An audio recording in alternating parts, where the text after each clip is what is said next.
Sports. We are Baltimore. We are Ohio.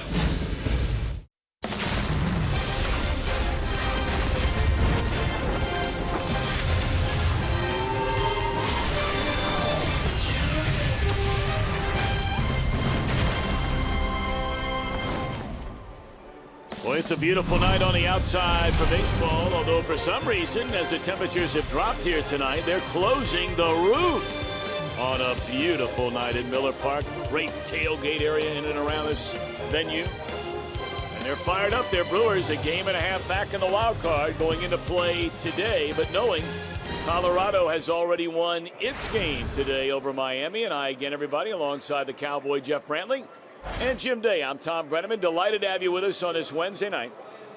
You know, the Reds and the Brewers and the Reds and the Cubs have been two exciting season series to watch so far this year. Exciting because they put up some serious offense. Look at those numbers. Those are combined numbers between divisional opponents. These guys see each other all the time.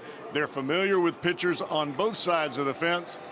11.7 runs in the series that we are watching right now, folks. That's a 6-6 ball game, almost like we had in last night's affair.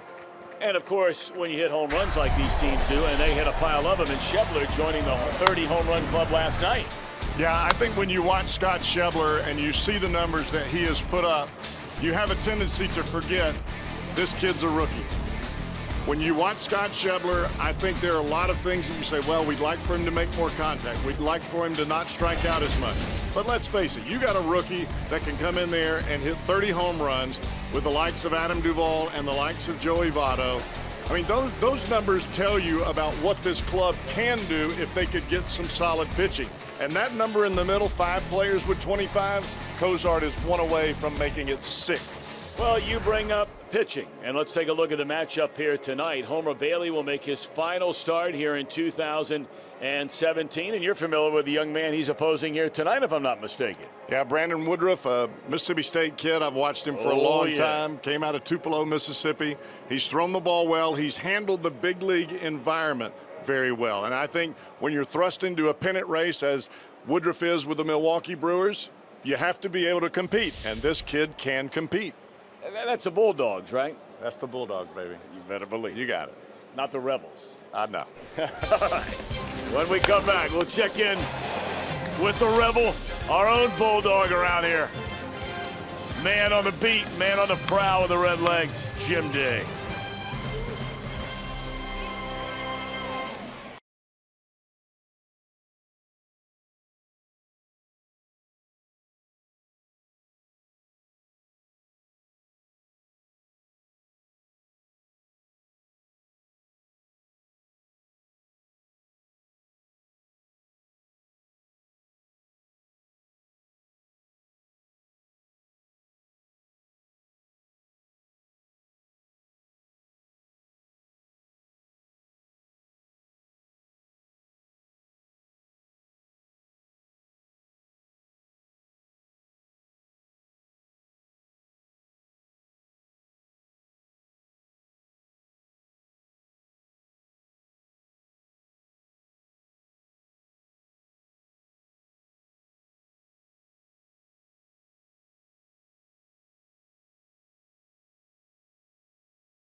Sports Ohio is brought to you by Chevy. Check out their award-winning lineup only at your Tri-State Chevy dealer.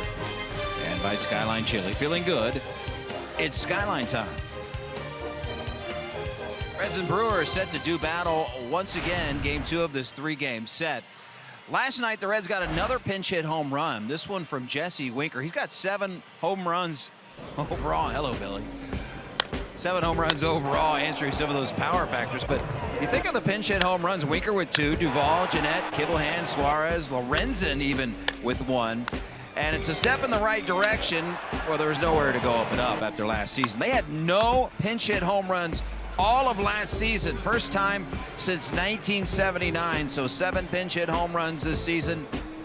Definitely a step in the right direction. And offense has not been a problem for this club. Neither is speed.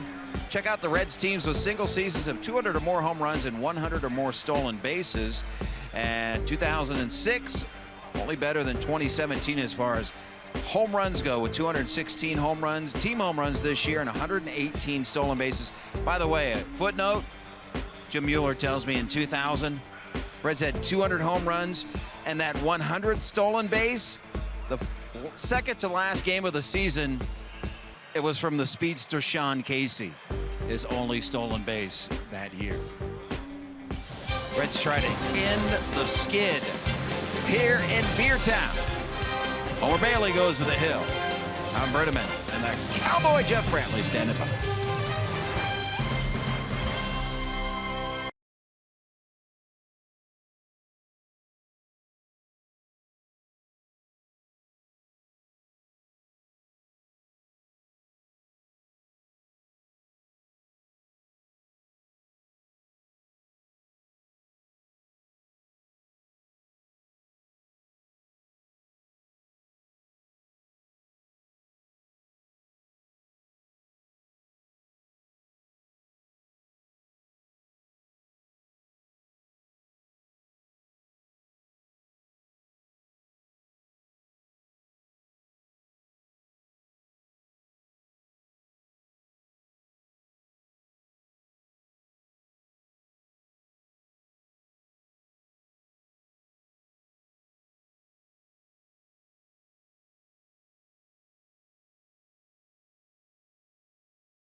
Welcome back to Miller Park in Milwaukee, Wisconsin. Big fan appreciation games tonight, and then their home finale tomorrow before the Brewers round out the 2017 season in St. Louis. We look at the Reds lineup presented by Menards. We'll go with Billy Hamilton, Zach Cozart, Joey Votto, Scooter Gennett, Eugenio Suarez, and Scott Schebler. Adam Duvall, Tucker Barnhart, Homer Bailey. The only change, of course, on the mound from last night's lineup, where the Reds lost by a single run. The Brewers have the right-hander on the mound here tonight. Brandon Woodruff, 2 up, 2 down, ERA at 3.7 in his 7 starts. Youngster Brandon Woodruff facing off against the veteran Homer Bailey. Bailey about to make his final 2017 start. And boy, would the Reds like to have a good one and end this 7-game losing streak.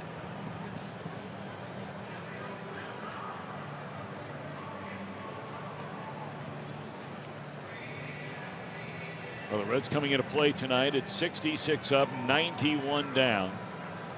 And as Cowboy mentioned, a 7-game skid. It was only before this losing streak began. The Reds were a game and a half behind the Pirates and trying to catch them in 4th place. Well, that is a distant memory now. The Reds are 6 games behind the Pirates with 5 to go.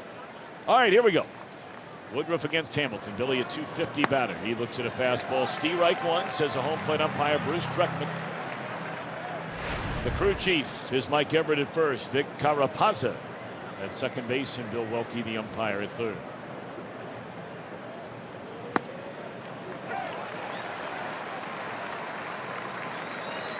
Hard running fastball from Woodruff. Good slider and a quite improved changeup over the last year.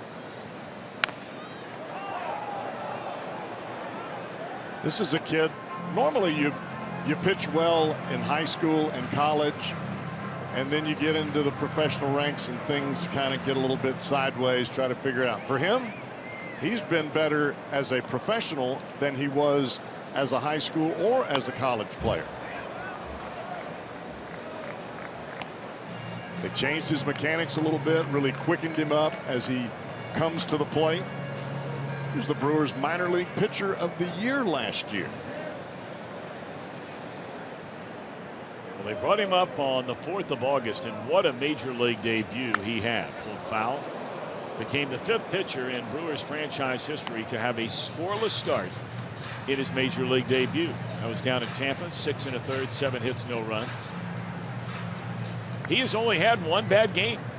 I mean, all of his starts, 0, 2, 1 run, 1 run. Gave up 6 in a start against the Pirates. But his last 2 starts, 3 runs and 4 runs.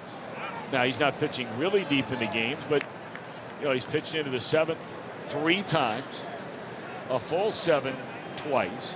Nothing wrong with that. Think about a rookie pitcher pitching in a pennant race. I'd say he's done rather well. Yes, he has.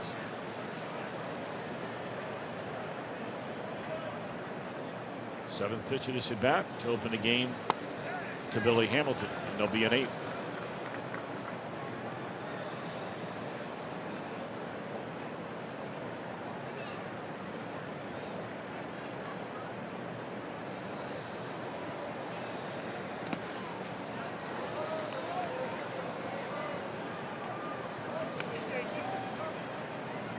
Well, this is what you would like to do if you're Billy Hamilton on a consistent basis.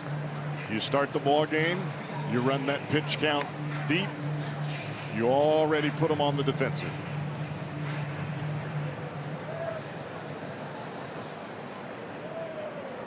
Two balls, 2 strikes, and this one might be playable. Let's see. Yep, Arcia can cover a lot of ground, and that's out number 1.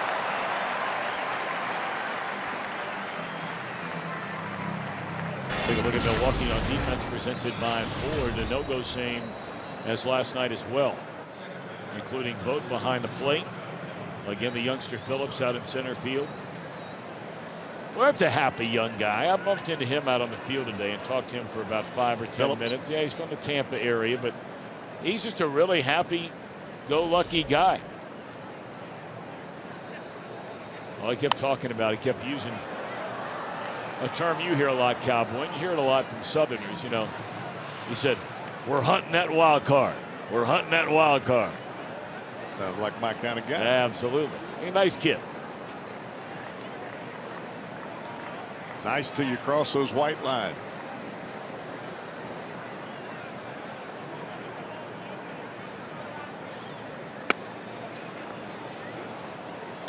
That said, yes, sir, no, sir, yes, ma'am, Better no, ma'am. believe it. Over here in the dugout, when you cross the lines, I rip your heart out, boy. That's exactly right. 1 ball, 1 strike. Good fastball there on the inside corner. Kozak, as Cowboy mentioned, now after the home run here last night, that was a 10-pitch at bat against the left-hander Hader. It looked so good until that at bat. And Kozak now 1 home away from 25 on the year. Oh dear, that hurt. I mean, right on the knuckles. 2 down. You watch the fastball from Woodruff. It does not appear that it has that big significant run in on right-handers. It's late, it's quick, and it's hard to decipher as a hitter.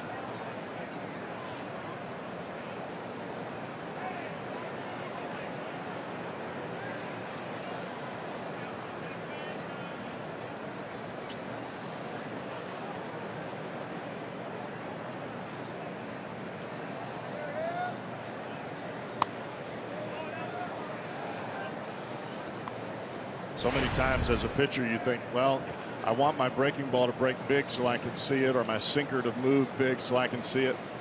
That's not the case, because if you can see it break, so can the hitter. Check swing. Looked like he went around. He did. 1-1 strike on Joey Votto.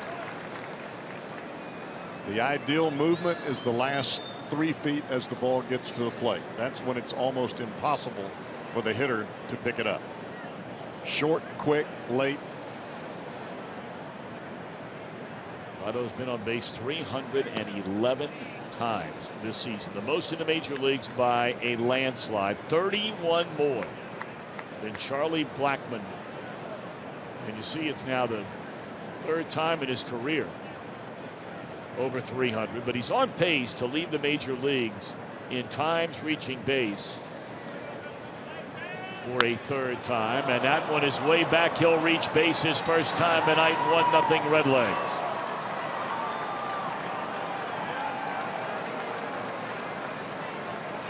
Looked like a changeup from Woodruff that he left out over the plate. And Votto can wait and wait and wait with the best of them. And he got that one on the barrel.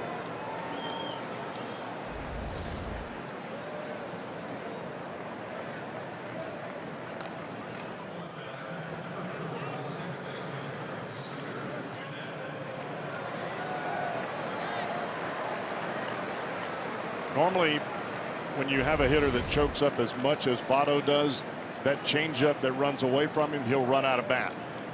That one stayed middle in. It ran right to the bat head.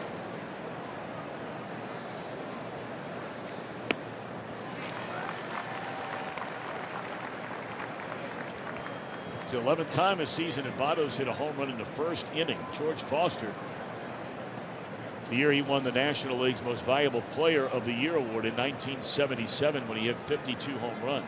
Hit 12 in the 1st inning that year.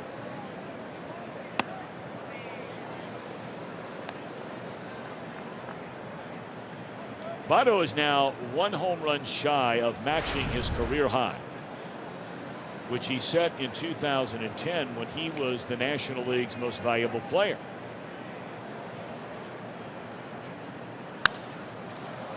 Popped up by Jeanette. The former Brewer will make the final out of the opening inning, but a scoring inning for the Reds as Votto homers for the 36th time.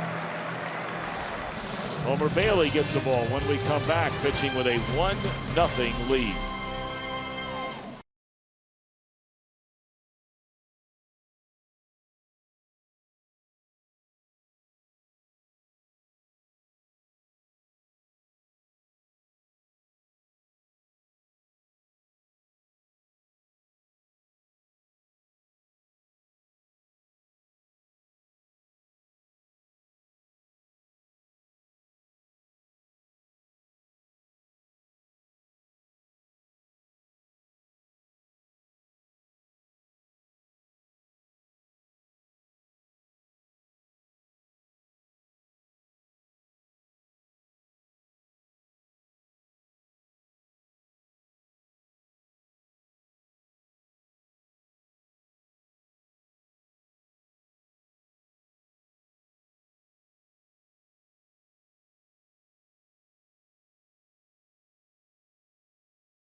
Here in the bottom of the first inning.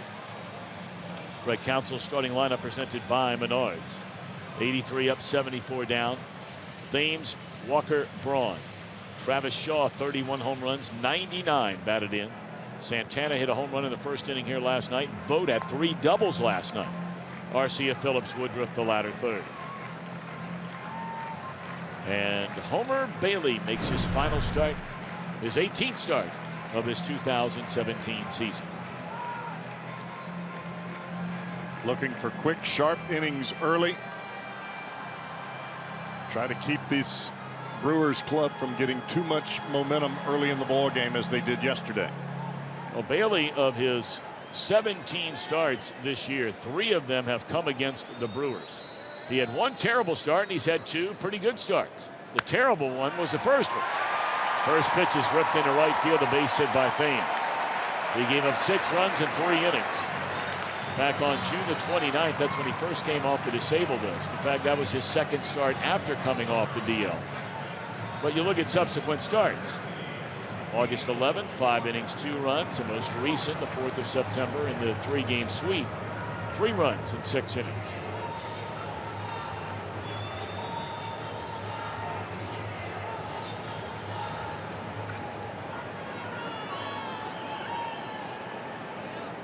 Thames looks like a different hitter in this series already, just through 1 game and 1 at bat. Well, you and I were talking about him hitting in that number 1 spot, and I believe Council has him there simply because he can hunt fastballs out of the number 1 spot. Very few pitchers are going to come out and throw a nasty slider on the first pitch of the game. They're trying to get ahead. The guy's a fastball hitter, and he smoked it just like he did in yesterday's game. They had that double to lead off the game into right center field last night. Walker, a count of 2-0. Now this is Mr. Patient.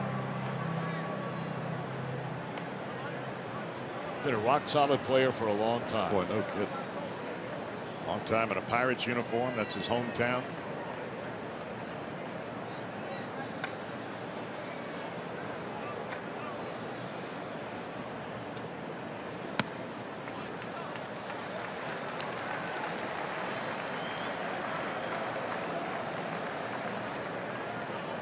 You got 2 teams that score a whole lot of runs in the first inning. 2 of the top teams. The 0-1 Neil Walker.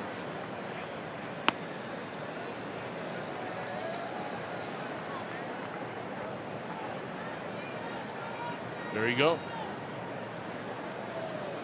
Tied behind the battling Marlins. Marlins lost earlier today, again not helping the Brewers. They got beat up in Colorado 15-9. So the Brewers started the day a game and a half back in the wild card.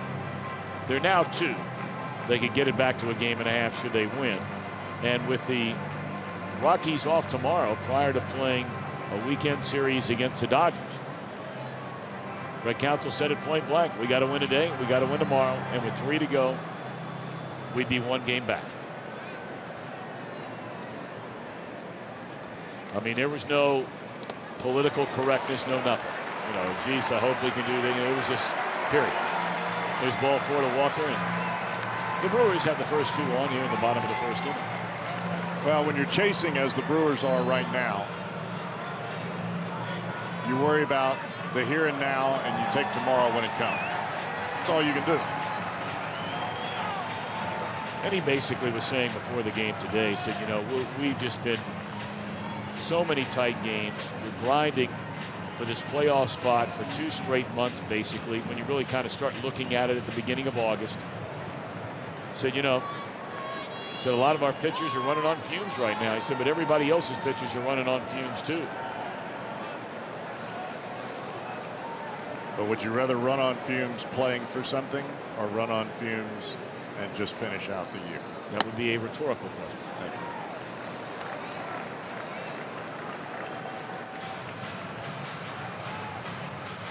you. You can always find a little gas in the bottom of the tank when you're playing for something. Ball 1 to Ryan Braun. .273 batter, 17 home runs, 50 runs batted in.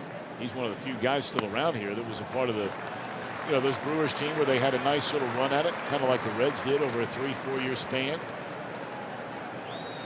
When they had big Prince fielders. Had some good teams here. And Homer Bailey early on needing a compass to find the plate. He's thrown 9 pitches, only 3 of them in his strike zone.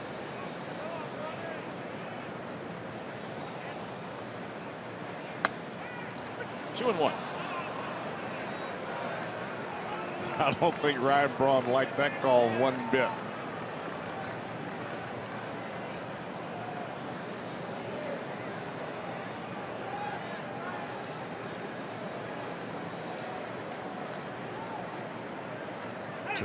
Two one slider, look for the ground ball.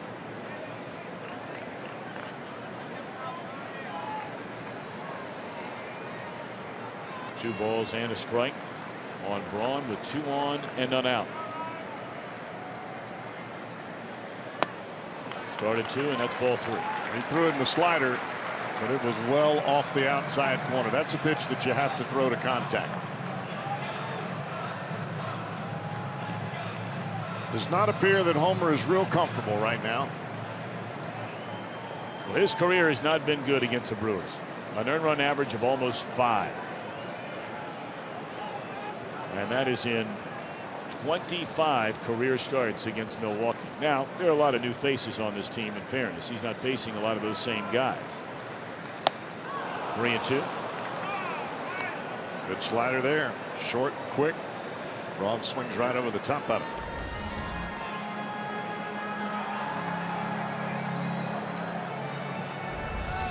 Now Bailey and Braun both taking a long time before this 3-2 pitch. Braun just now getting into the batter's box and Bailey just settling on the pitching rubber. Would Craig Counsell start the runners? I would not be surprised even in the first inning. They're not going. And that's one. And safe as a call at first. Scooter Gennett's throw pulled Votto off the bag. That's one thing they're really working on with Gennett. He has such a long throwing motion, and he's had a hard time making throws, especially on pivots at second base so far this year. Yeah, that's a ball that's got to be a double play ball. See how long that motion was? Ball coming all the way back. Reds are going to challenge that.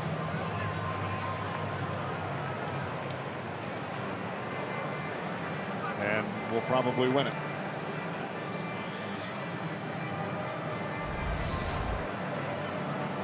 When you drop down sidearm, the ball is always going to have some tail to it. So if you're going to do that, you've got to adjust your aim a little bit so you don't pull the first baseman so far back towards the plate. Now, there are a lot of second basemen that do that. They get the ball, they'll underhand it or sidearm it. The bottom line is get rid of the ball quickly with accuracy. And they're really trying to work with Gennett on getting rid of the ball quicker.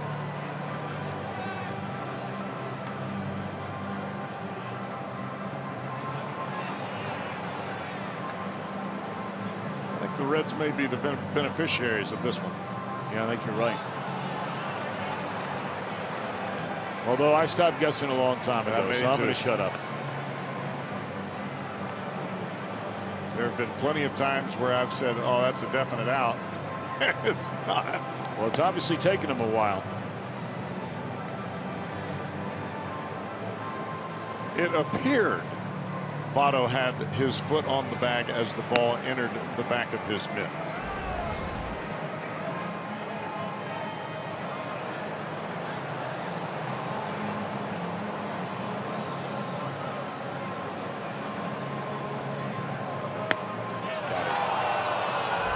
And it is a double play off the bat of Brian Braun.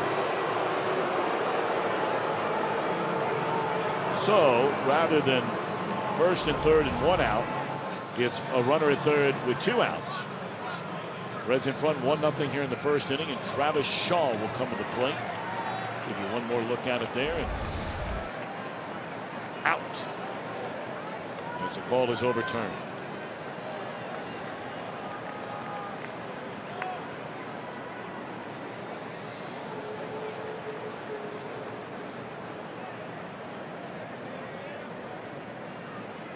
Shaw 99 runs batted in. And takes outside for ball one.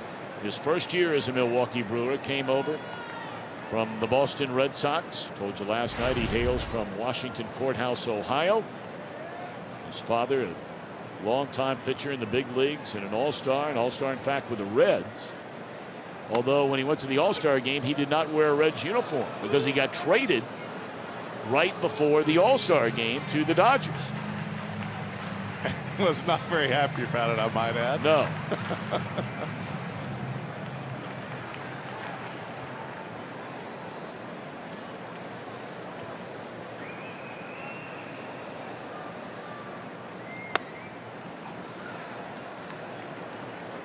You know, you look the way the Reds play their defense with Shaw at the plate. Now, he has tremendous pull power, as we have seen, but he will also shoot the ball the other way if you continue to pitch him away. He is not a one-dimensional hitter by any stretch of the imagination. 2 balls and a strike.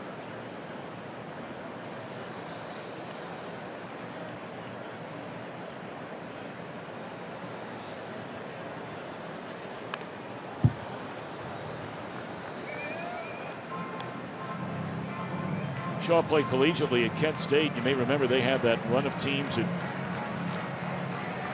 went to the NCAA tournament, went to the College World Series. You may remember in Omaha, Nebraska. Played alongside Tom Hamilton's son. Tom, of course, the legendary, just wonderful radio voice of the Cleveland Indians. Ball to the right side. Votto's got it. And Bailey is there. The inning is over. A big call at first. It was overturned. End of 1. Reds lead by 1.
Miller time moment brought to you by Miller Lite.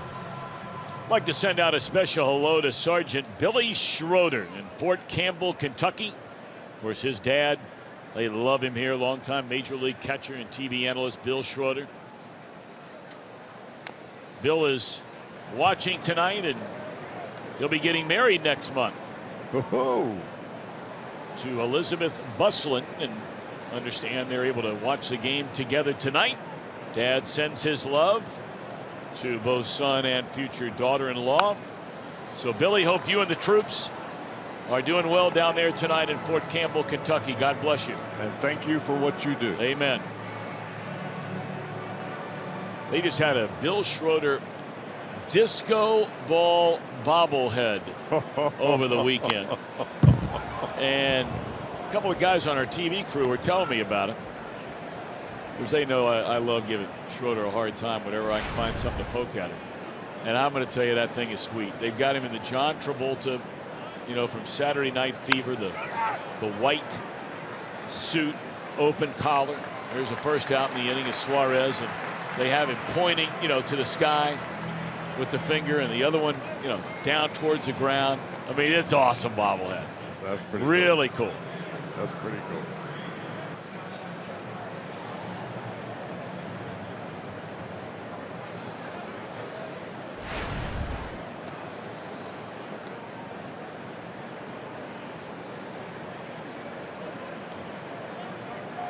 Joey Votto a home run in the first inning to give the Reds this 1-0 lead. Now the batter is Schebler. He hit number 30 here last night.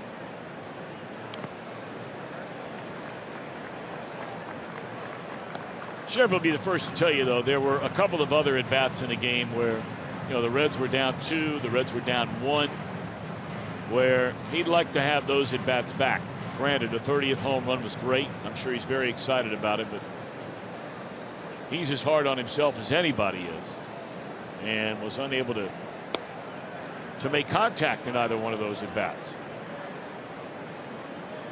Back-to-back changeups from Woodruff to start this at bat. He knows Schebler is hunting that fastball. Now see, that's a pitch right there. If Scott Schebler can do that more often and lay off of that high pitch, boy, you talking about being a much better hitter and really starting to garner some attention. I would say that would be the pitch for him in the long run, just to let it go. I mean, you just think about the at bat, the difference between being ahead 2-1 as opposed to being behind 1-2 by chasing it, if you swing and miss. Now he swung at the next pitch, you go to 2-2, but now he's in a 3-2 situation. Well, Woodruff has come with 2 fastballs that have been elevated in. Normally, those are pitches that Schebler goes after.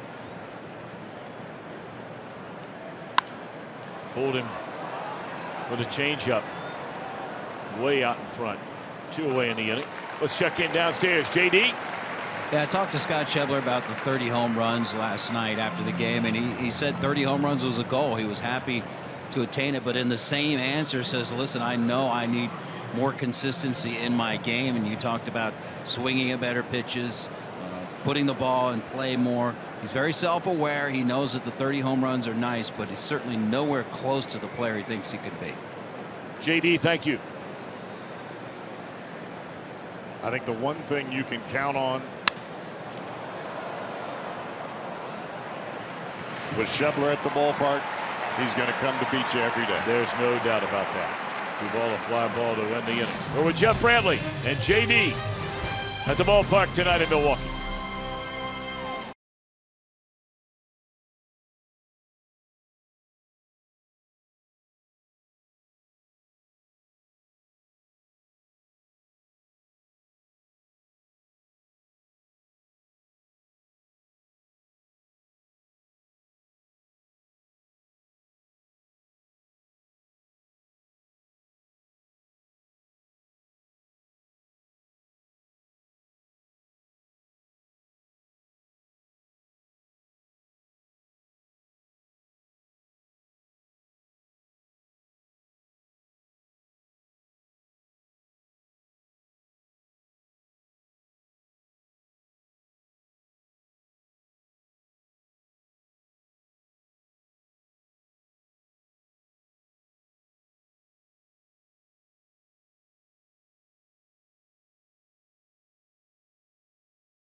mobile app for live Reds baseball.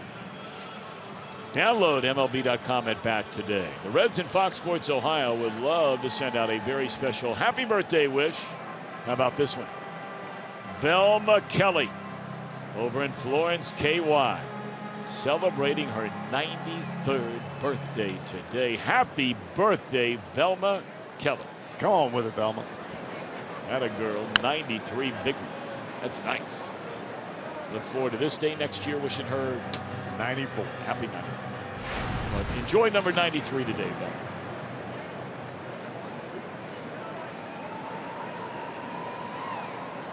Big crowd on hand here tonight. We mentioned it's the start of a 2-day fan appreciation sequence of games. And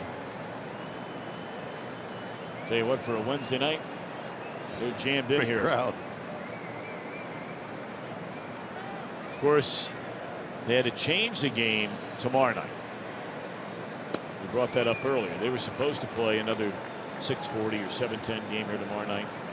But when they found out the Green Bay Packers were playing the Chicago Bears tomorrow, look at that little one right there. Protecting those ears, that's a big league move. Smart mama. They didn't do that when we were kids. Huh? No, I don't, believe me, I know.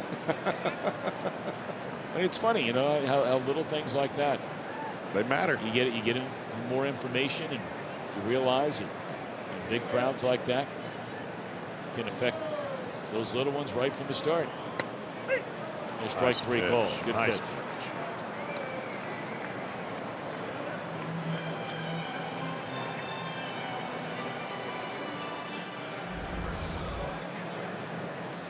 That's where you've got to pitch Domingo Santana.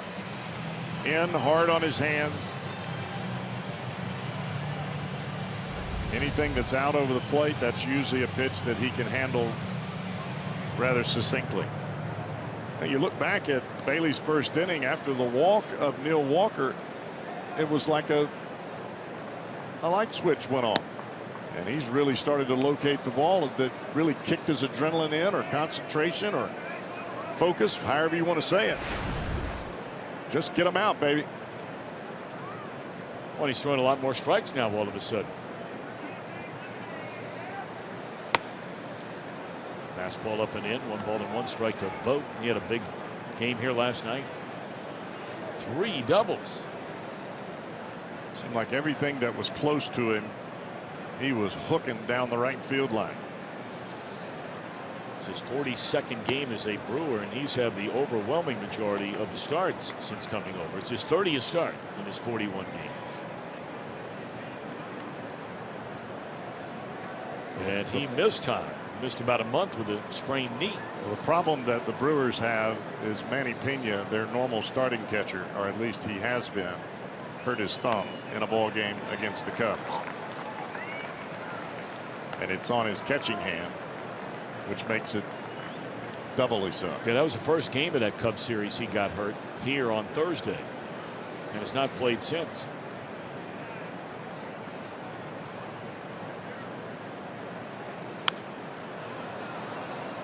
Three and 2 now on Vogt. Because the way Manny Pena has hit the Reds this year, if he could crawl up to the plate, Craig Counsell will have him in the lineup. And right now, just got to hope that you can get some semblance of healing in that thumb, just in case they can catch the Rockies. Straight up in the air, and this is playable. I'd love to see a pitcher catch one of those one day. 2 outs in the inning. Are you guys incapable of catching pop-up? I mean, most of you guys were like the best players on your high school and college teams. Did you just drop a "you guys"? Yeah, you guys. I'm not playing. But yes, I can catch a pop-up. I can catch one right now. But you're not supposed to, because you're on that incline. You get called off, you get out of the way. But don't move until you get called off. Reds defense presented by Ford. You saw it. Yeah, you guys. It's your for lifelong fraternity. You pitchers stick together, man. We do. Here's Arcia. 15 home runs, 50 runs batted in. Reach a 50 RBI mark here last night in the game. Broken bat knocked down by Bailey. And that will end the inning. Well done by Homer. They're gone in order. Just threw that glove down there and off the foot, both feet.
And it's on Fox and FS1 Saturday at 12:30. A potential American League Division Series preview on Fox. The Red Sox take on the Astros.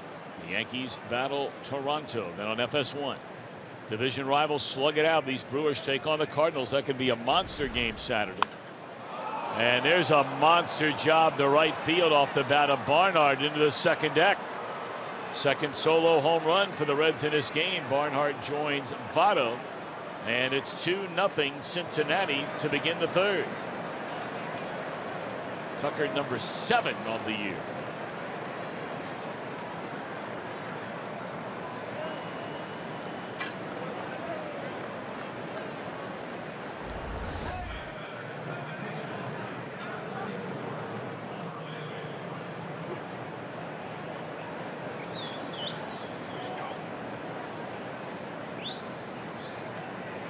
I think he got all of that one.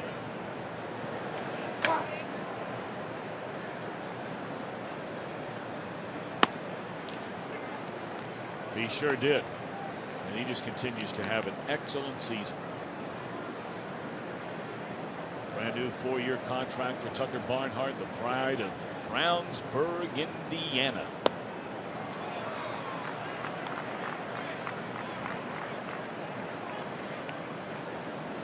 Still makes his home back that way in the wintertime. Just celebrated the birth of their first child. So he's going on that Reds caravan with our group every single year. And he's just great to be around. He's laid back, easy going as it gets. But obviously very intense when he shows up for his job. He has worked so hard to become the player that he is now, and getting better every year.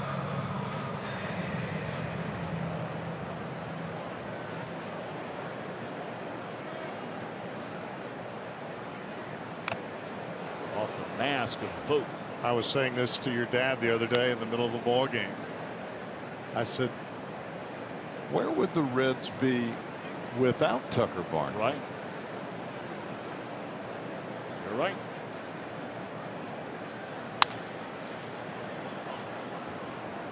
And that's for 3 years now. I mean, it's not like the Reds have a bunch of catching in the upper ends of their minor leagues. Now, I know they've drafted a couple of catchers here lately, but it takes a little while to learn that craft and to be able to perfect it at the major league level. And with the injuries to Devin Mesoraco, where would you be if you didn't have Tucker Barnhart? You have a problem. You'd have a big problem. I mean, this kid has not only filled the role, he's played Gold Glove kind of defense behind the plate.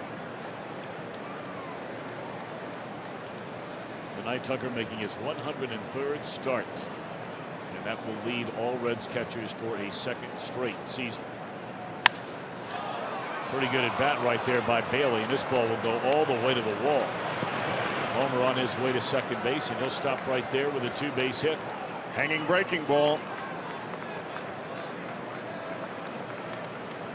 Trying to throw a breaking ball for a strike was Woodruff, and that one just spins. A cement mixer right in the middle of the plate. Hammer City.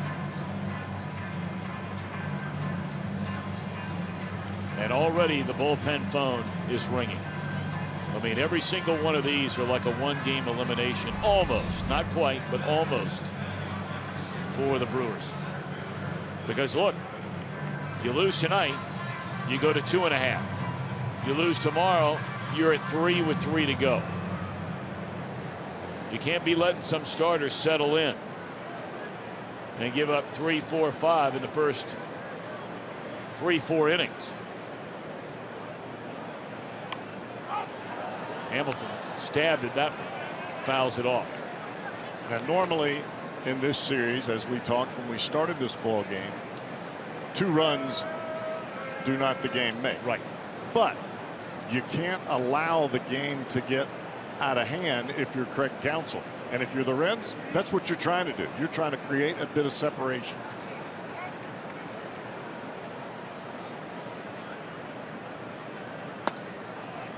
Hamilton does not show bunt this time, and you know the thing about asking Hamilton to bunt here is you've got Bailey out there running at second base. It's kind of ironic that normally it's Bailey bunting the runner from second to third or from first to second, and in that incident it was Hamilton trying to bunt Bailey down there. I'd be surprised if they put that back on. And even more surprised now at 1-2. It's not always a matter of, you know, leadoff double, or in this case a 1-out double or a no-out double, but it's who's out there running. Bailey got caught in no man's land, and now he's in no man's land again, and he luckily is able to get into third. Had the pitcher turned around and looked to second base, they would have had Homer Bailey in a rundown. And I would imagine the only reason that Woodruff did not turn and look at Bailey, it's Billy Hamilton running. You know you've got to get the ball and get it to first base quickly. And Stephen Vogt came out from behind home plate. He's pointing to first right away. Vogt is not even looking at Homer Bailey, and he was a good 15 feet off the second base bag.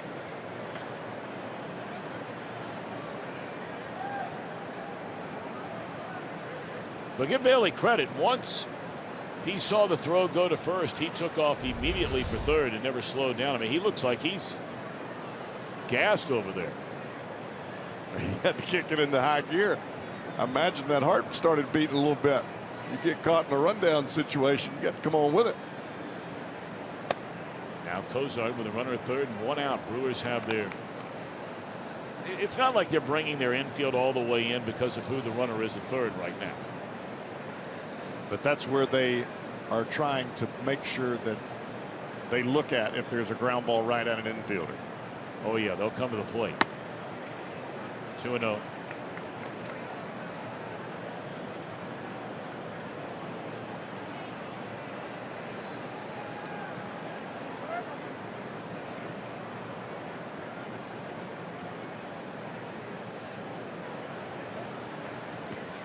And that pitch is in the dirt. Wow. Reds will take this all day, every day, with Votto standing there in the on-deck circle, and you've got Cozart up there at the plate. I understand you put a guy at first, you have a potential double play ball, but it's Joey Votto. Not with that guy on deck.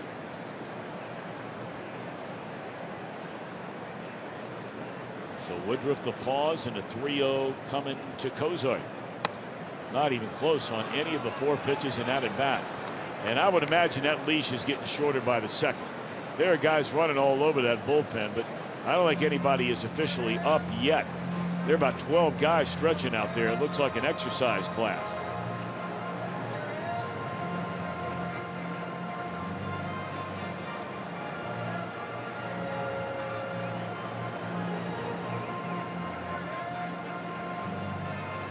While those guys bringing the energy, we know IGS is bringing the energy. On base plus slugging since 1913.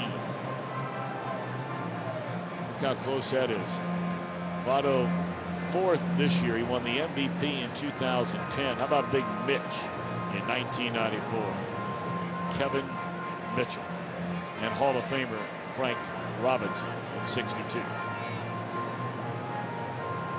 I think a lot of people forget how long Frank Robinson was a Red. You know, for those of us in the 50-something crowd, we remember him almost exclusively as a Baltimore Oriole.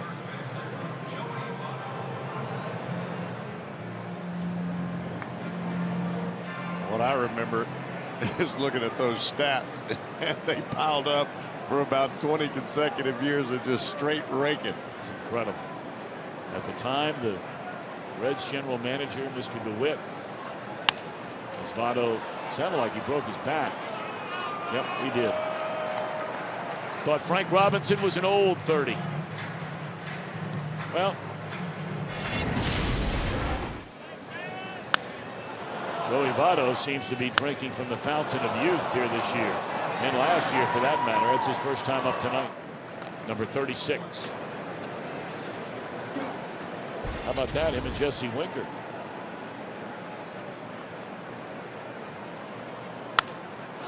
Base hit center field. And making a turn going to third is Cozart. Votto has knocked in 2 of the 3, and the Reds have a 3-0 lead.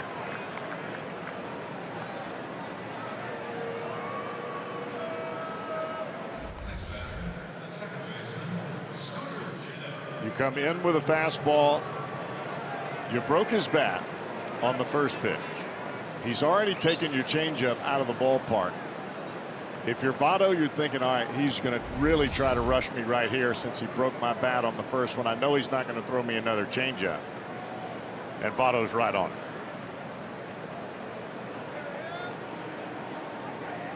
So now Scooter Gennett. He flied out to left field, ending the Cincinnati first inning. Reds got the home run by Votto in the first. They get a home run by Barnhart here in the third. A double by Bailey, who comes in to score on a single by Votto. So Joey now with 99 runs batted in.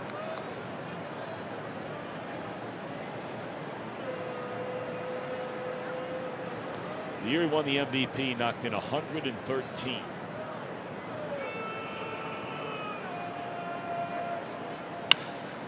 Base hit left field to bring in another run. 4-0 Reds. Gennett drives in his 95th. That's a great piece of hitting by Gennett.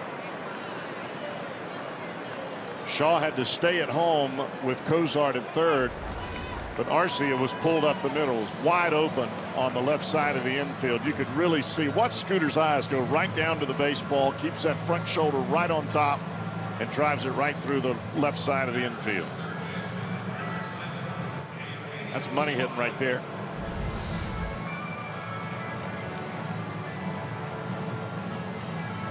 Reds aren't finished yet. Still only 1 out in this inning.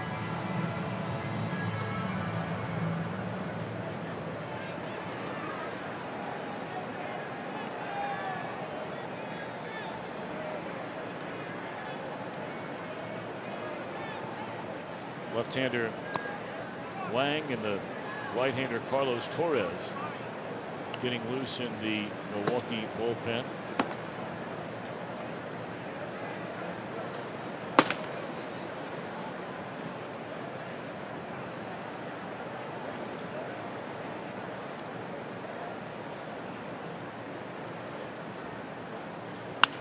And there's another base hit. They are going to hold Votto at third base.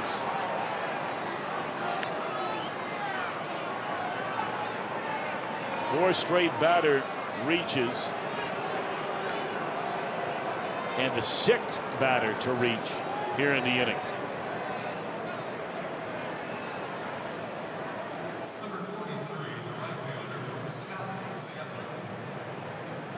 Billy Hatcher was not going to take a chance. You may remember last night, Hatcher with nobody out, center runner to the plate, Duvall was thrown out.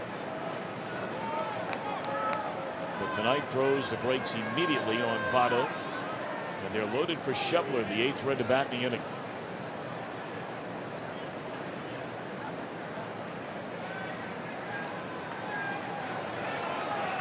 And here comes Craig Counsell. He was just waiting on the left-hander to get ready. Boy, what a disappointing outing from the youngster Woodruff. I mean, tough start. There's a lot of pressure on these young pitchers, but hey, it's the big leagues. It is.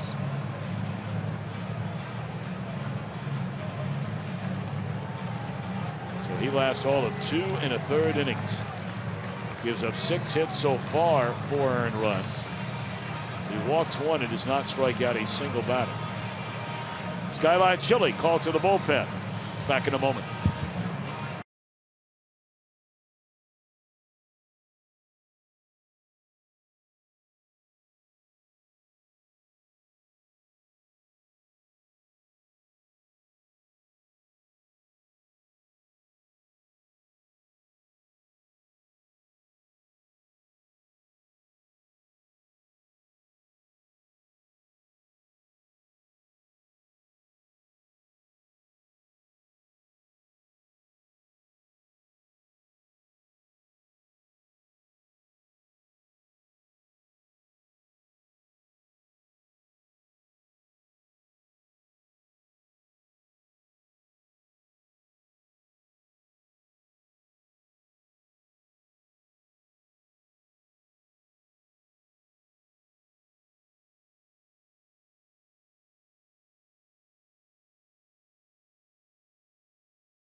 Wild card spot. The Diamondbacks already have the first one.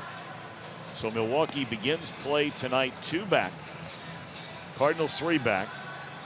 At last check, the Cardinals were losing to the Chicago Cubs 4-1 in the 7th inning. Cubs have a chance to put the National League Central on ice tonight. Well, it's only natural they would play that old song, Everybody Wang Chung, tonight, because it is Wei Chung Wang who takes over on the mound from the Milwaukee bullpen. Well, Wang has only faced 5 left-handed batters. He's given up 3 hits in those 5 plate appearances, one of those being a home run. And for those of you that follow the Reds closely, this left-hander hits left-handers better than righties, and that would be Scott Schebler. And a lot better. 271 clip. And look, you know, I mean, everybody, every manager, every pitching coach, they all know the numbers. I mean, it's not like all of a sudden Counsell's just walking out there and saying, give me a lefty to face a lefty, but apparently he's not buying into the Schebler success against lefties.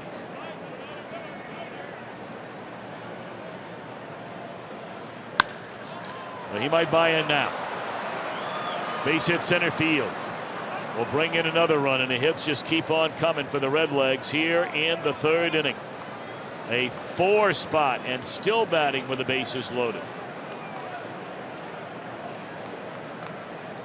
You watch Schebler hit against left-handed pitching. His front shoulder stays in. He's short and quick, right on top of the baseball. He doesn't have that dip or that lean back and that uppercut swing that he does against right-handers. Now, granted, that uppercut swing is what has given him his 30 home runs this year, but he also has 6 against left-handed pitching too. Well, that's all for Wong. He faces one batter, gives up one hit. We have another pitching change. Back in a moment.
Four times and lead 5-0 here in the third inning.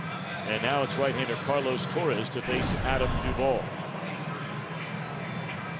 Hard throwing right-hander, quick slider. Reds are familiar with Torres. They've seen him quite a bit this year. Duvall, the ninth man to bat in the inning. Still only one out.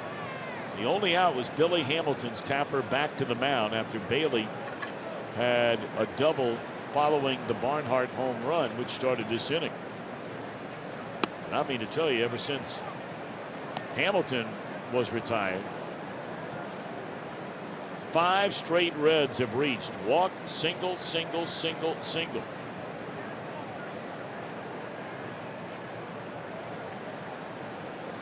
Ball one on Adam Duvall. Got a good rip at that pitch, but fouls it away. Standing down at third, Scooter Gennett. Suarez out at second base. And a run-scoring single by Shepler stands at first.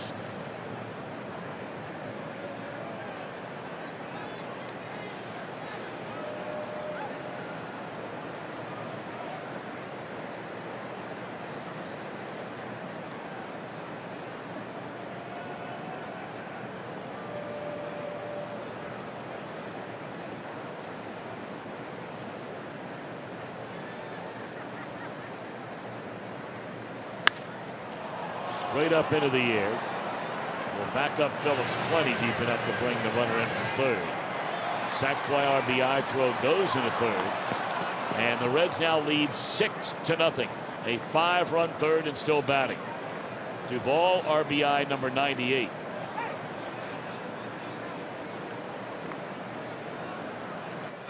I mean, it's almost inconceivable until you watch it. When you just look at some of the things that I've said in this inning, Votto, now 99 RBIs. Scooter Gennett, 95 RBIs. Eugenio Suarez, 83 RBIs. Scott Shebler, over 65 RBIs. Duvall, 98 RBIs. It is almost inconceivable, but we've seen it, thus we believe it, that a team with those kinds of numbers would be 25 games under 500. It's just incredible. You got 5 guys with 25 or more bombs. You got 3 with 30 or more.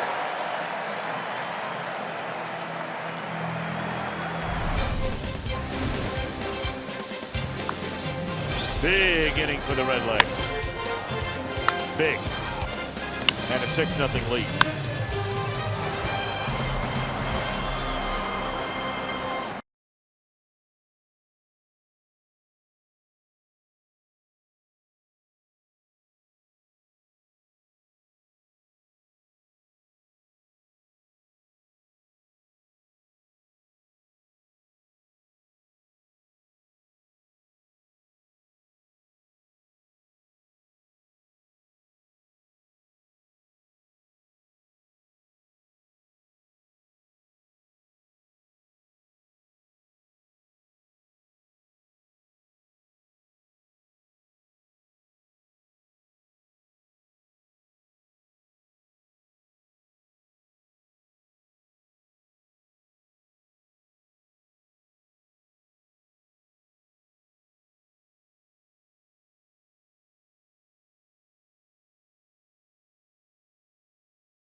Hospitality areas and party areas are on sale right now, so take a look for your group and enjoy one of our newest and most luxurious options, a Jack Casino Super Suite, perfect for groups of 30 to 40, and there are a whole lot of choices. So book today at Reds.com/groups.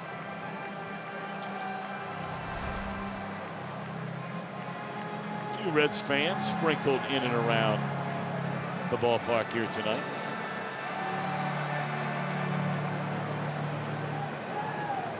Nice to have him here. Nice to be here.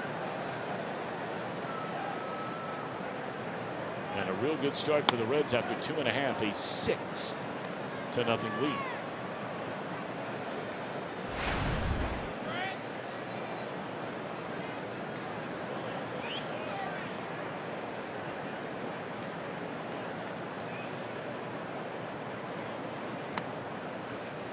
Yeah, this is one of those games where you say, all right, we got a 6-0 lead. Got Homer Bailey on the mound. You do not take your foot off the accelerator. You don't let up. We remember that game earlier this year where the Reds had a bigger lead than this one right now, and before you know it, I mean, the Brewers were scoring like gangbusters. They came within a run, and then the Reds got a couple of more, the Brewers got a couple of more, but the Reds hung on to win the game.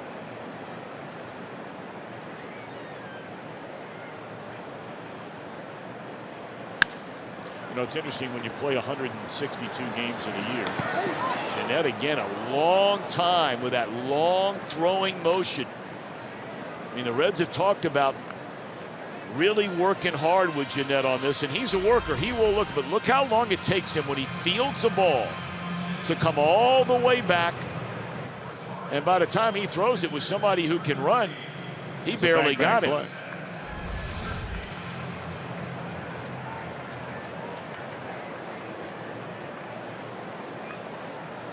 You know, we're starting talking about, though, when you play all these games, after tonight, the Brewers will have 4 games left.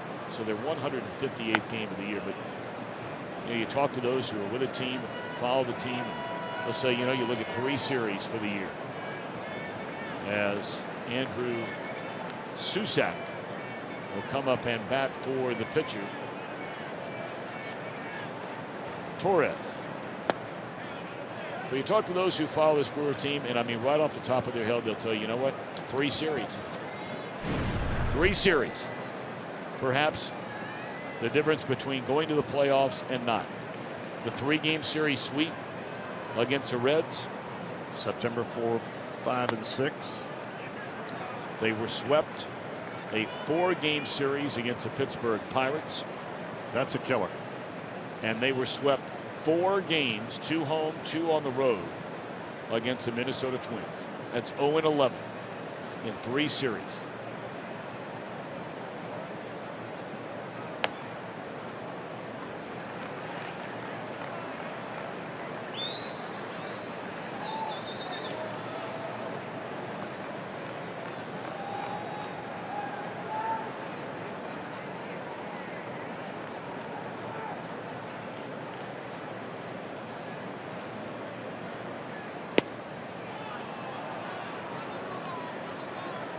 Yeah, this is a point where you've got a guy coming off the bench. Try to make a couple of pitches to get an early out. You miss. Now you've just got to fire it in there and make him swing the bat.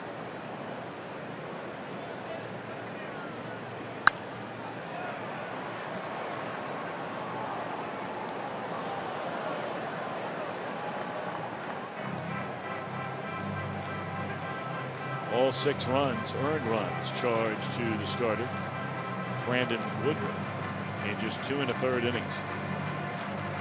Still 3-2 on Susak.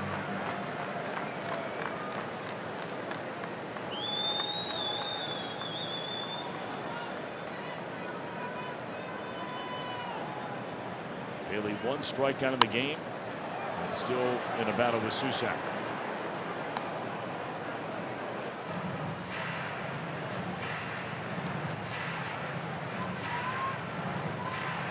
The Cubbies are 6 outs away from winning the National League Central Division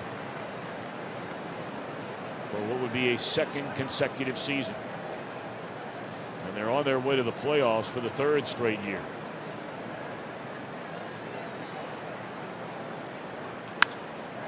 Straight away center field.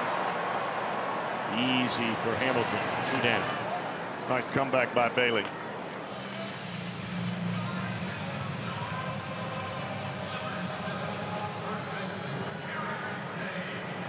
Now Eric Thames.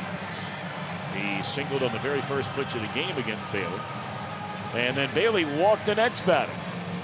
But as Cowboy pointed out, all of a sudden that must have been the alarm clock. Because since then, Bailey's retired 7 in a row. Got a double play ball on an overturned call by Braun. A ground out by Shaw to get out of that inning. A perfect 2nd. And the first 2 set down here in the 3rd. Pitching with a 6-0 lead.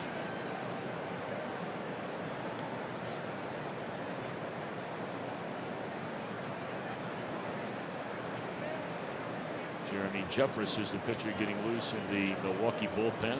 Hard throwing right-hander in his 2nd go round with the Brew Crew. You know, for the most part, this Brewer club is not a big walking club. Ryan Braun will take some walks. Neil Walker will take some walks. But for the most part, they're up there to swing the bat. So if you're Homer Bailey in this type of ball game, you just stay relatively close to the plate. If you can do that, you'll keep that aggressiveness going.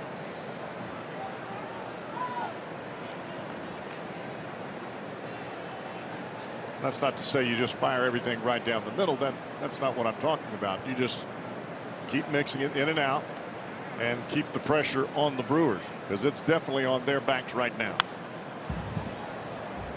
2-2 to Thames. You know, it just hit me looking up there in center field where they have all those retired jerseys of former Brewer greats. And I look up there and I see number 4, Paul Molitor. How ironic it would be that Molitor, as manager of the Twins, had a lot to do with his former team not making the postseason. 3-2 on Thames. Well, you talk about 2 guys that were just incredible players. I mean, their whole laundry list of them up there. Hank Aaron being the best of all of them. But Molitor and Yount. Well, they played together. They were something else, man. Had Molitor stayed healthy in his career, he still had over 3,000 hits. I'm convinced Molitor would have had the 3rd or 4th most hits in the history of baseball. That guy was an unbelievable hitter.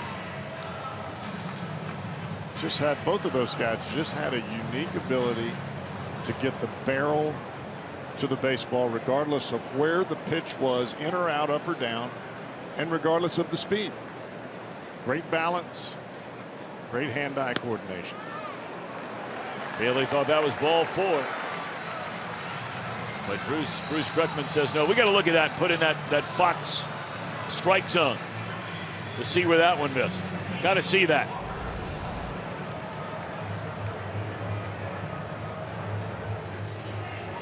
Just a bit outside. I think Bailey thought that pitch was going to come back more than it actually did. When you're right-handed and throwing that backdoor breaking ball to a left-hander, the finish is key. You don't want to finish where you bring it back to the heart of the plate because it's a home run pitch. You want to make it stay on the outside corner. And there's a strike to Neil Walker. That's a slider that you like for it to just have a little bit of downward tilt rather than cross tilt.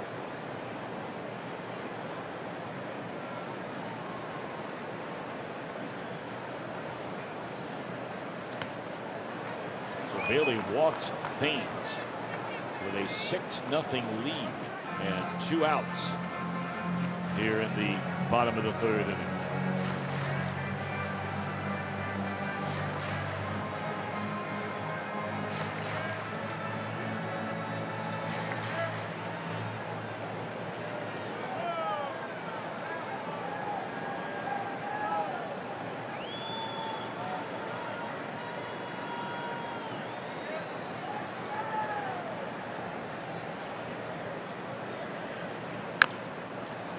That's a fair ball. And Bailey will put the tag on Walker to retire the side. A walk, a man left. We played 3 all red so far.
Brought to you by T-Mobile, America's best unlimited network. Albert Pujols further puts himself into the record books. 14 seasons now with 100 or more RBI in his career, tied for the most in big league history with Alex Rodriguez. J.D. Martinez turning up the wick, his 16th home run he hit today.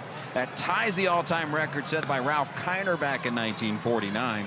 And Brian Dozier, only player in MLB to score 100 runs in 4 straight seasons. So offensive numbers, they continue to be put on the board as we go back upstairs to TB. All right, JD, thank you very much, buddy. JD Martinez, how about him? Not only the home runs this month, between starting the year, of course, with the Tigers and then being traded to Arizona, he has clubbed a whopping 45 home runs this year. That's a heck of a pickup. A heck of a pickup. Talented right-hander. Jeffress takes over on the mound. And remember, when they picked him up, what was it, the first game or the second game? They were playing the Reds and he got drilled. with a pitch and had to miss a number of games. So, I mean, Lord knows how many. He'd have over 50 right now.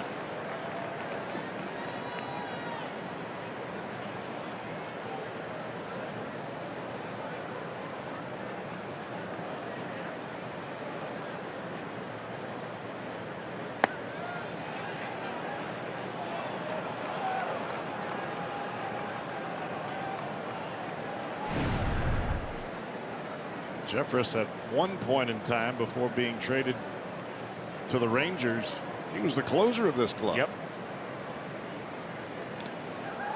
Bottom fell out of that, but Homer Bailey's going to reach base safely on a strike 3 wild pitch.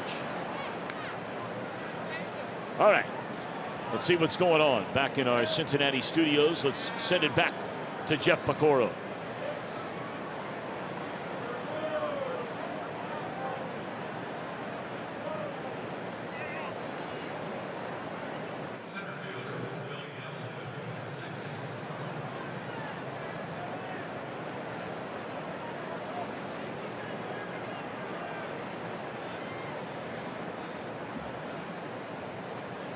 Yeah, you're pretty much correct on that pick. Cardinals lose that game, they're in big trouble. Because the best they could hope for would be to win and beat the Cubs tomorrow. The Cubs will be celebrating tonight, so a lot of backup guys probably be in the game tomorrow and try to take advantage of that. But they would, at best, should they lose tonight, be 3 back with 3 to go and another team in front of them. So they would have to sweep the Brewers, while the Rockies would have to be swept by the Dodgers. Both are conceivable. Likely, no.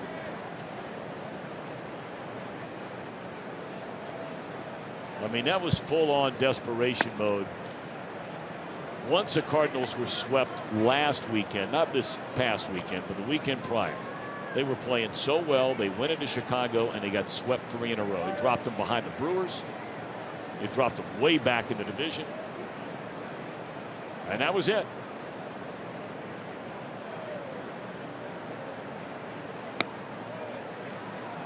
That's one of those series that just totally takes away your competitive edge and any kind of momentum that you had at all. If you win one out of that series, yep, you at least still feel like you've got a shot. But when you get swept, it just takes the air out of the balloon.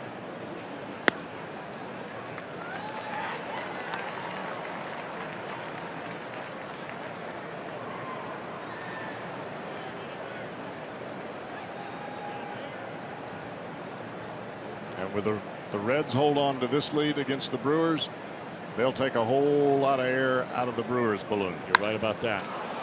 Sinking liner that will fall in a base hit by Billy Hamilton. Homer Bailey running those bases a lot tonight. He had the double and scored, and now he reaches on a wild pitch after striking out and has to go to second base. Take a look at the in-game box score. Redlegs already with 8 base hits. And they scored 5 times on 6 hits in that 3rd inning.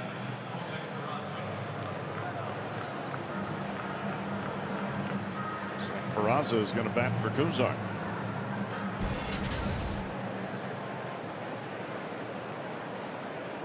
So Peraza to come in there. 2 on and nobody out. Reds leading by 6. They're just going to let him swing away. I mean, they're not going to ask him to move the runners along with a bunt here in the 4th inning.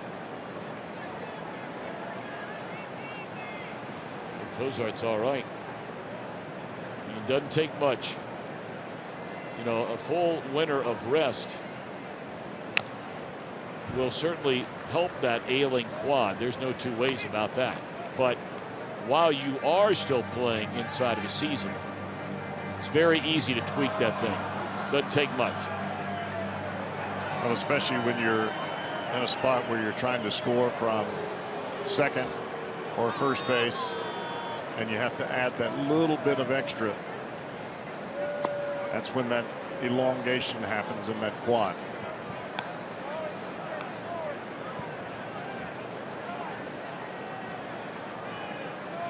Or it may just be a situation where the Reds have a 6-0 lead. You'd like to get Peraza into the ball game, Give your starting shortstop a rest with a day game tomorrow. Let's hope that's the case. Yes. Tapper down to third. This will be a double play.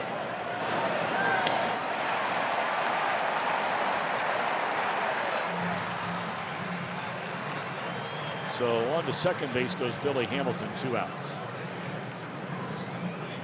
Well, one thing is for sure when discussing Jose Peraza. The Reds, they wanted him to be a good player this year, as they're going to go ahead and intentionally walk Joey Votto. And he's had moments where he's played well. I'm not going to sit here and paint it like it's been an awful year for Peraza. But it is nowhere near what they expected from Peraza. And if the Reds decide not to bring Cozart back, who of course is a free agent at the end of this season, it won't be a case of wanting Peraza to be good next year. They have to have Peraza to be better next year. Well, if not, then you're going to see some moving pieces. Yes. There are other options that are out there. There have been talk about Suarez moving to shortstop, possibly Nick Senzel, the kid that the Reds drafted, coming up to the big leagues as long as things continue to move in the direction. All the reports that we get, everybody says, well, Senzel can hit the big leagues right now. I want to see it first. I mean, I know the kid's highly talented, but things change once you get up here in that third deck, as we have seen with our pitching staff.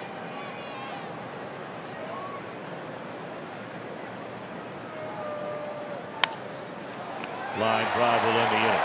Hard hit ball by Scooter. Reds fail to score. We play 3.5. Reds lead 6-0.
Let's go inside the mind with the players. We asked, what's your favorite app?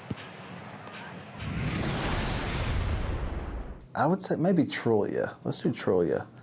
I'll, kind of check out and see what real estate is in different parts of the country. Sports, I mean, I check sports. I mean, MLB app, obviously, but... I'm a big Instagram guy. I like Instagram and all the social media stuff. I don't read the paper. I read my news on Twitter, so I have to have it.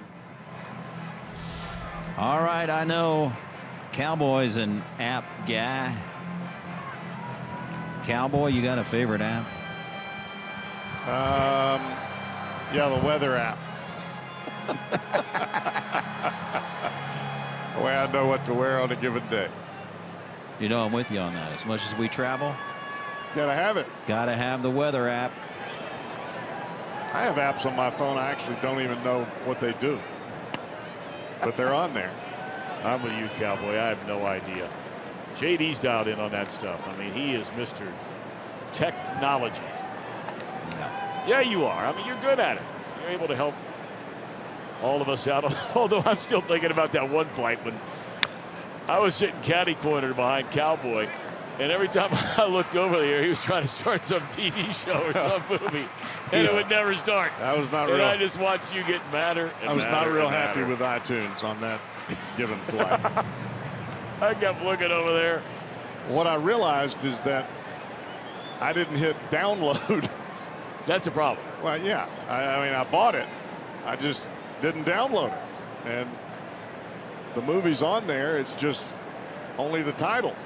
Wouldn't play. He was shuffling around in his Oh, seat. he was so mad. He was you and I were sitting together. rebooting that computer, restarting it, starting and stopping the app. The best part about that is the computer made it through the flight, because if we'd been anywhere else, it would have probably been smashed.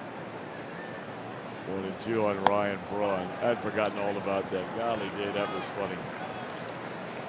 Yeah, you guys were probably back there laughing at me. I'm up there losing my mind. Well, Jim, he'll start into his impersonations on those flights, and I can't stop laughing.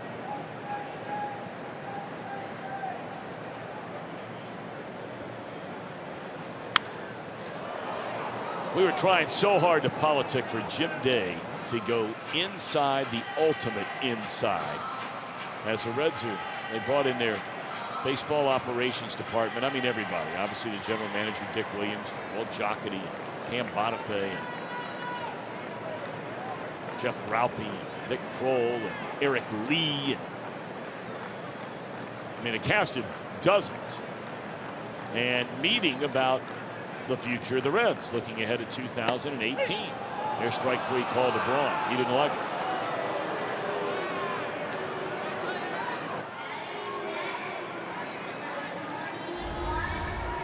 Fastball inside corner, down. It's a tough pitch to swing at if you're Ryan Braun. It's a money pitch if you're Homer Bailey.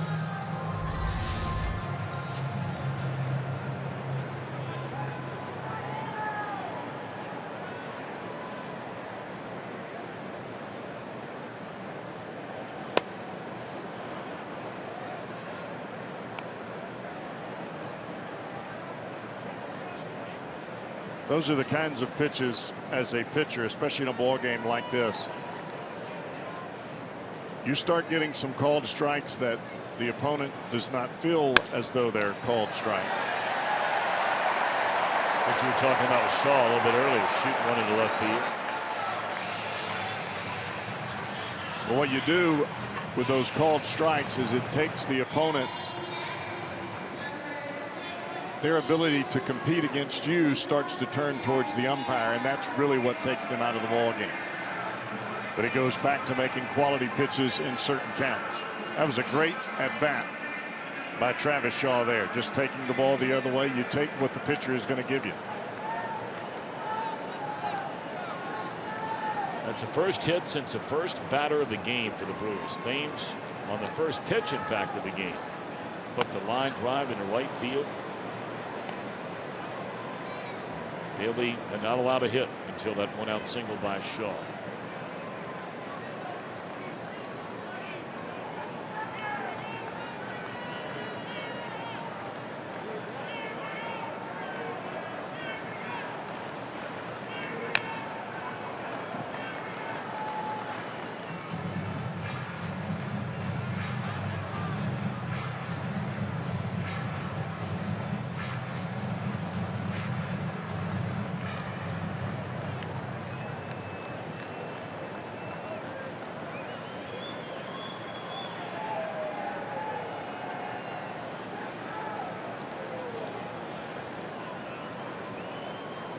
And 2 on Domingo Santana.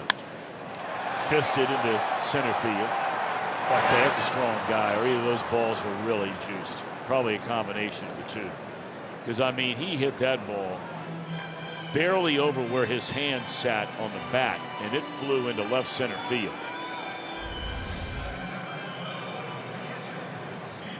The split finger from Bailey, and he caught it either right on the label or just below the label.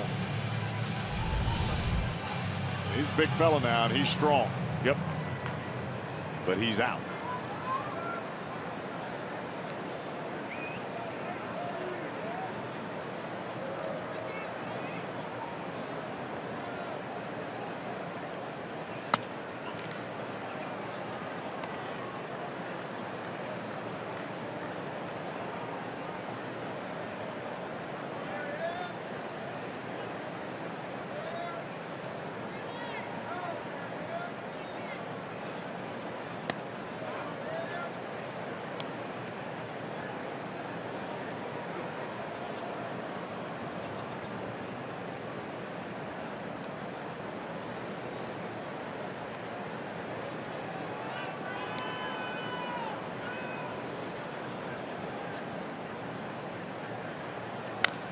Ground ball foul wide of first.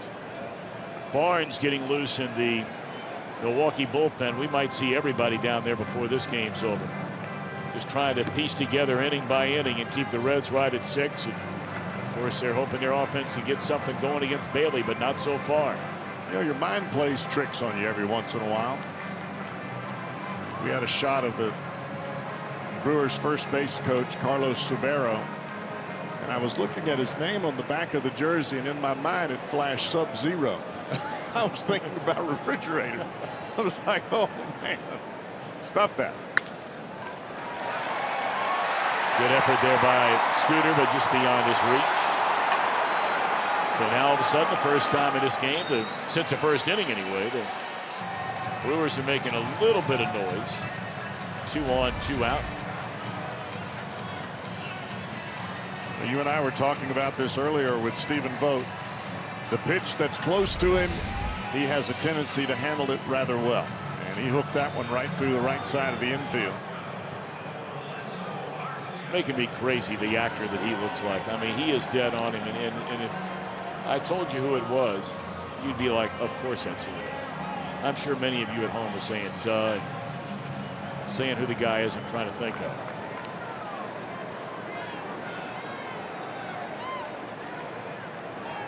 All right, 2 on for Arcia.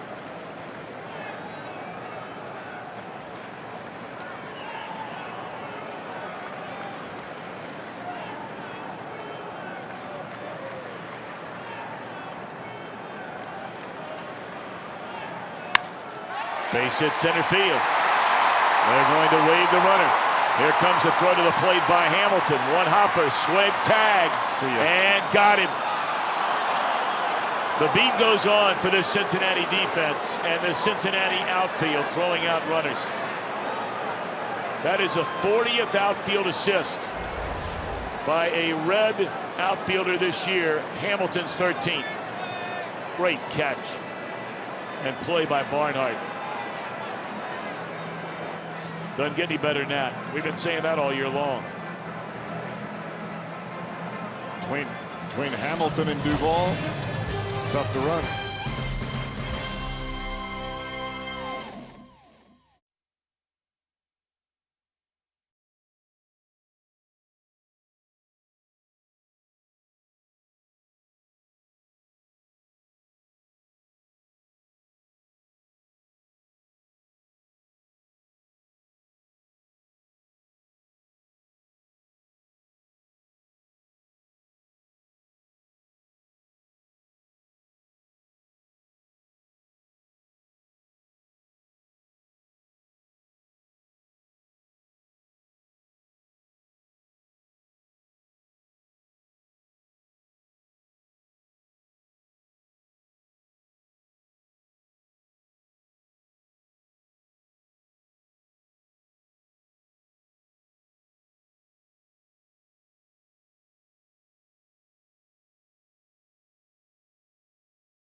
And these guys are like two arguing brothers. They are relentless. Coming off the field, Duvall's yelling to Hatcher, tell him to get it down. That was too much of a short hop, making Tucker work too hard. That was a terrible throw. It is always like that. And it is reverse as well when Duvall throws someone out. Billy's all over him. So these guys are like brothers, lockers by each other, and it is just non-stop. Well, it's good stuff. It's what it should be. Exactly. It's the way it should be. But it really is. We talk about it a lot because it happens a lot. But I don't know if I've ever seen a season like the Reds have put together this year. And I'm not suggesting there aren't teams in the past that have had more outfield assists in a single year. But I've never seen one like this. So for the Reds to have 40 outfield assists, and for, 28 of those to be held by two players. 29 now. I was including Hamilton there at 13, right? He has 13 and Duvall has 15. I think it's 14, 15 now. Well, he had 12 coming in. He has 1 tonight. Anyway, the both of them have just been, every time they get a chance to make a play, they make a play. Well, it's not only the ability to throw the ball with accuracy, it's how you approach the ball, your aggressiveness on the first step as the ball comes off the bat. We see that with Hamilton a lot, and we take it for granted because of Hamilton's speed. But when you watch Duvall, he always gets himself in a position to make a strike throw. And he's got a strong arm, whether it's going to second, third, and we've seen him throw a lot of guys out at the plate.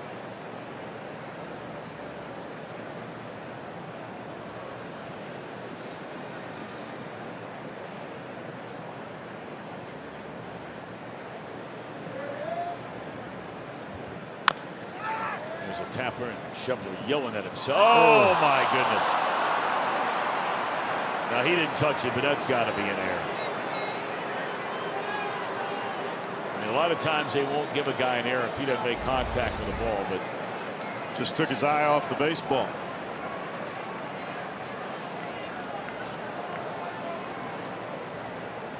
It is an error. And no one feels worse about it than Thames. But that's why they tell you get in front of the ball. Played it off to the side. I guarantee you out of the corner of his eye he was looking at the first base bag. And just that split second of concentration lapse, it cost you.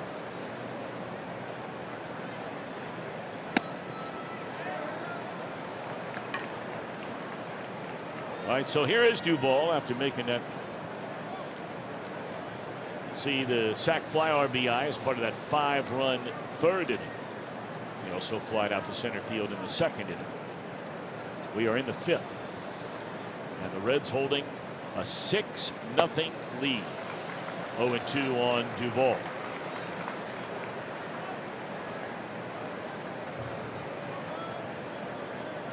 So it's the 4th time in franchise history the Reds have 3 players with 95 or more runs batted in. Now, you want to take that number to 100 runs batted in?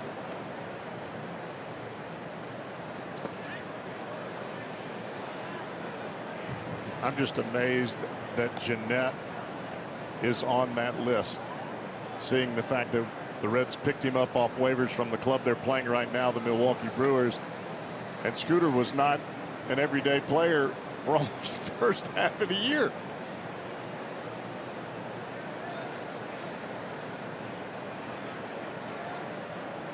Reds with a legitimate chance to get 3 players to 100. And that would be the 3rd time, just the 3rd time in franchise history. But you got to go way back for the other 2 times. In 1953, Gus Bell, Jim Greengrass, and Ted Kluszewski. And then in 55, it was Gus Bell, Ted Kluszewski, and Wally Post. So 53 and 55, the last time the Reds had 3 players or more knock in 100 runs in a season, and a legitimate chance for that to happen this year. 2 down in the inning on the pop up to right. Votto with 2 tonight if you're just joining us. That gives him 99. Jeanette now at 95. And Duvall with the RBI at 98. So it's going to take a little bit of work, but It's possible. absolutely it's possible. And it's amazing in its own right. In 2013, the Reds had Jay Bruce and Brandon Phillips both get to 100 runs batted in.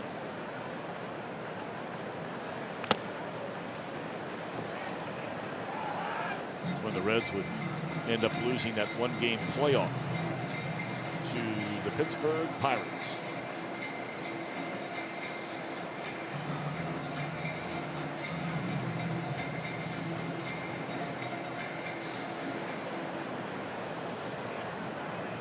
Tucker 1 of 2, hit a home run leading off the 5-run third, and he bounced out to the pitcher, ending that same inning. He batted twice, and a liner to second will retire the side. An error, a man left.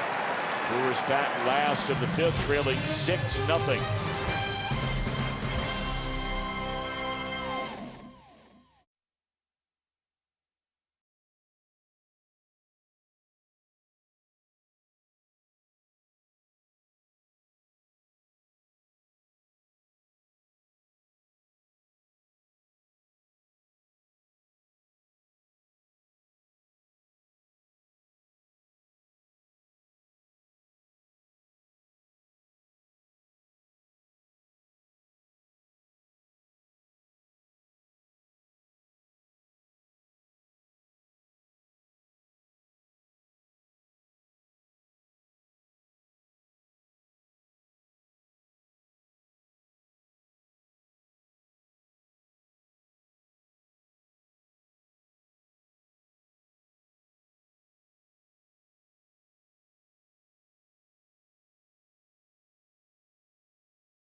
Cincinnati Reds baseball on Fox Sports Ohio, brought to you by Cincinnati Children's, changing the outcome together. And by your local Ford dealer, Ford, go further. And as always, we send out a special hello to those watching over at Cincinnati Children's tonight. Hope you've had a great day today, and we pray you have an even better one tomorrow. Outside, beautiful night, but for some reason, the roof is closed tonight.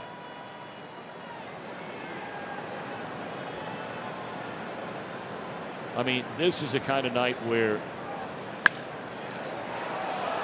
you want to have a retractable roof and open it. That's the amazing thing about so many of these. We talked about how wonderful it is to have on a night where it rains like it did early on last night. But they opened it last night. It was warmer last night than tonight. I mean, this is the first chilly night they've had around here. Yeah, but it's not cold. No, it's not cold. It's just cooler than what it was last night. Yeah. But, you know, so many of these places that spend all that extra money, and it's a lot of extra money to have a retractable dome. But, you know, I remember in Arizona, you know, some of the pitchers on the Diamondbacks team didn't like it when the roof was open because they thought the ball carried more. That's a nice play by Duvall. Another sliding grab by Adam. How many of those has he made this year?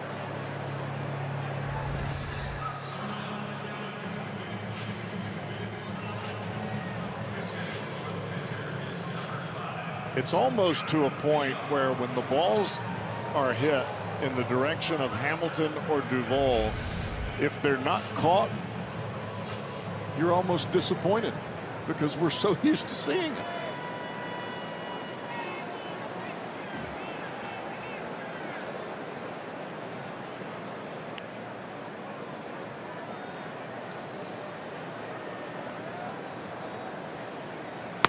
Swing and a miss as VR comes on to bat.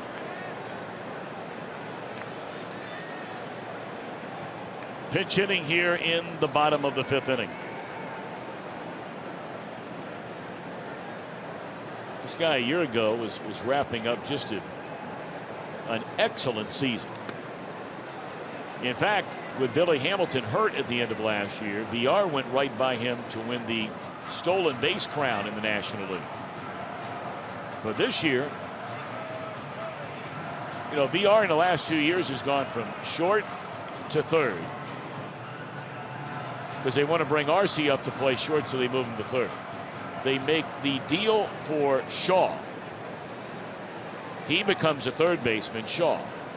And now they move VR to second base to replace Scooter Gennett. That's why Gennett became available at the end of spring training. But VR did not get off to a good start. He was also hurt. And they felt like they needed to go get a guy they could count on to be more consistent, and that would have been Neil Walker.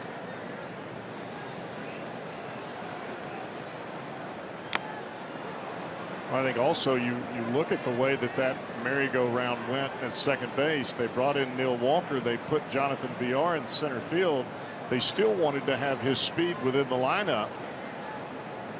Keon Broxton wasn't swinging the bat either. Now he can cover some ground in center field, and then all of a sudden, poof, here's Brett Phillips. Tapper to the shortstop. Got to cut it loose, and Peraza does in time.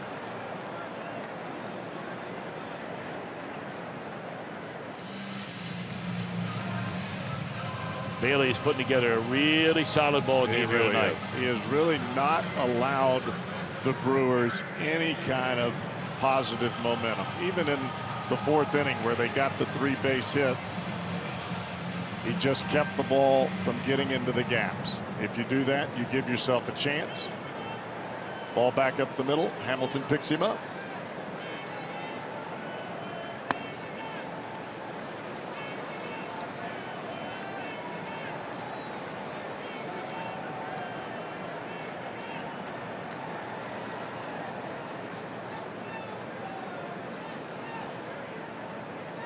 We understand it is right quad tightness again for Zach Cozart.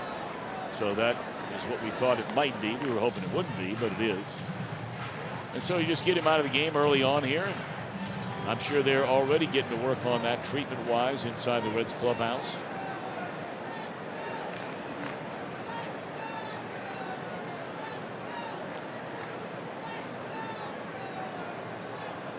You know, sometimes you don't like staring reality in the eye, and that can come in multiple ways, multiple points in your life. But starting tomorrow, we could be watching the final 4 games of Zach Cozart's career wearing a Cincinnati Reds uniform.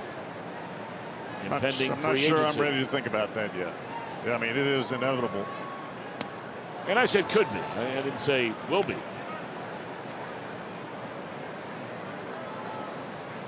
Cozart has been a solid player.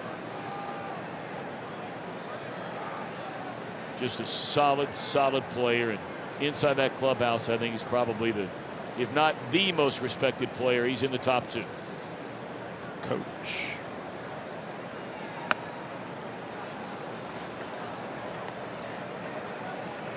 The Reds have a lot of decisions to make.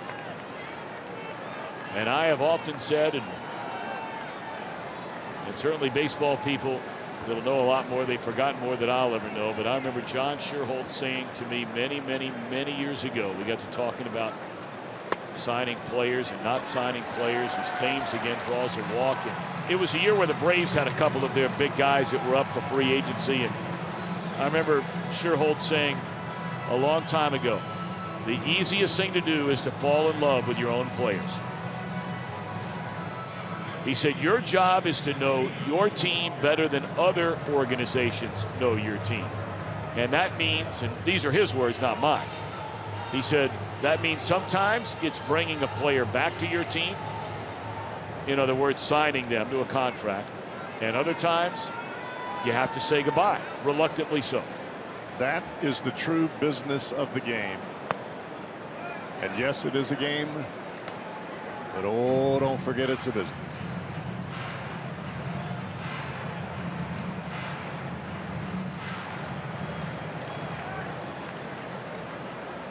Of course, John Sherholtz just this summer was inducted into the Baseball Hall of Fame as a longtime architect and general manager of the great Braves teams that went to the playoffs, what, 14 years in a row? Going all the way back to 1991 when they stunned the world coming out of nowhere. They were an awful team. 6, 7, 8 years prior. And then starting in 1991, they were playing the Minnesota Twins in the World Series. Straightaway center field. This will back up Billy Hamilton to the track. Inning over. 6-0 Reds.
And thrilling plays. The 2017 Major League Baseball postseason begins October 3rd. Go to MLB.com/postseason for a full schedule. Just give you a bit of a rundown here. Los Angeles Dodgers secured home field advantage throughout the NLCS. And, you know, at one point it was a foregone conclusion that the Astros were going to have home field advantage in the American League until the Indians just caught fire, and they lead the Astros by a half game for that distinction. Twins, second wild card in the AL. With a win tonight, they can clinch it, or a loss by the Angels and put it in the books. Back-to-back division titles for the Chicago Cubs. They beat the Cardinals tonight. They're National League Central Division champions, trying to back up a World Series title as well. There's a lot going on. No two ways about that. The Minnesota Twins, who would have thunk that? I mean, you know, you talk about all the different teams that have turned it around. The Arizona Diamondbacks are going to the playoffs. These Milwaukee Brewers, what a turnaround they've had. Nobody has had the turnaround of the Minnesota Twins. They lost over 100 games last year. 100. Junior Guerra takes over now on the mound. 100.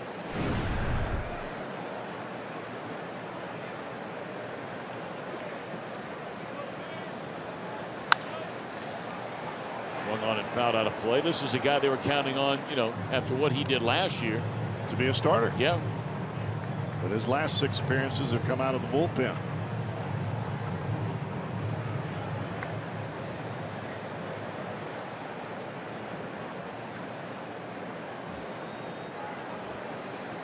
Bailey has had a good night at the plate.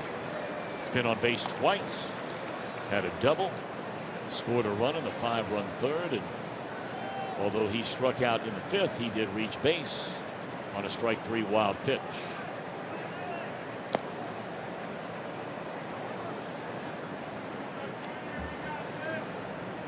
I think Guerra in the starting rotation, he is fastball changeup predominantly, but when he doesn't have the ability to get the changeup over the plate, that fastball just does not play. It's straight. Gone swinging is Bailey.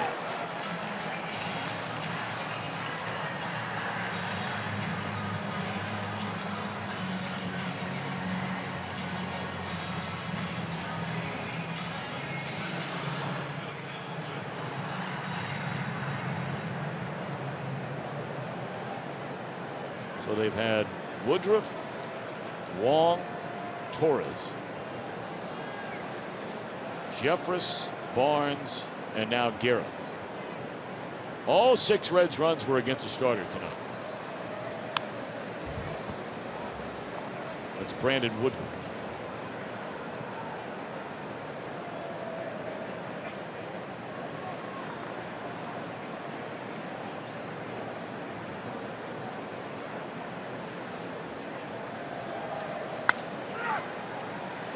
Nice play by Thames, and that'll take care of Hamilton.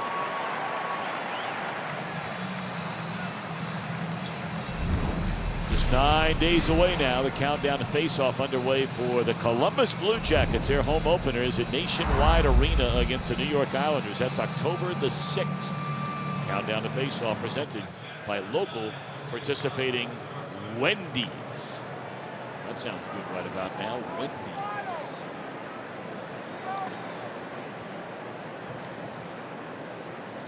I'm partial to that Baconator.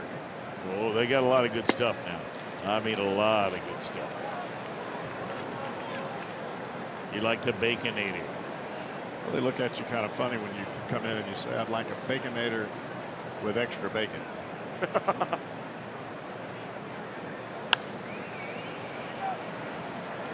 Ground ball short. Barraza, a little dribbler to end the inning. 6-0 Reds after 5½.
Tonight, zeros across the board. You've got a fastball hitting team. What does Bailey do? Does he go to the slider or the curveball or the split finger? No. He pounds these guys inside, really taking their aggressiveness away from diving out over the plate and catching the fastball. And just when they think, all right, I'm going to look in, he paralyzes you on the outside corner. Even with a club that's a big-time fastball hitting team, you get the ball in on their hands, you can really cut down on the big swings. All right, here we go. The Reds right-handed. See the numbers there. 4 hits. 3 of them came in the 4th inning. That inning, if you weren't with us, Brewers had 2 on with 2 out and got their 3rd hit of the inning. And it was a play where Billy Hamilton threw out Travis Shaw trying to score from second base. That's the way the inning ended. Billy's 13th outfield assist this year.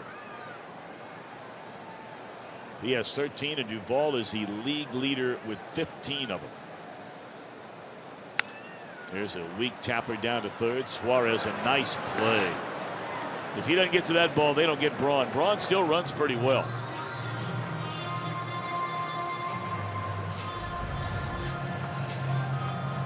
All of those fastballs that we showed you earlier from Bailey has really made some of these Brewer hitters, and Ryan Braun included in that swing, cognizant of that fastball in. 2 sliders from Bailey there. He gets the routine out.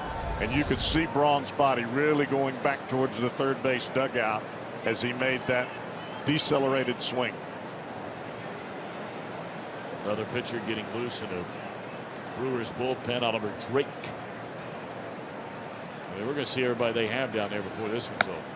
We're only in the 6th inning.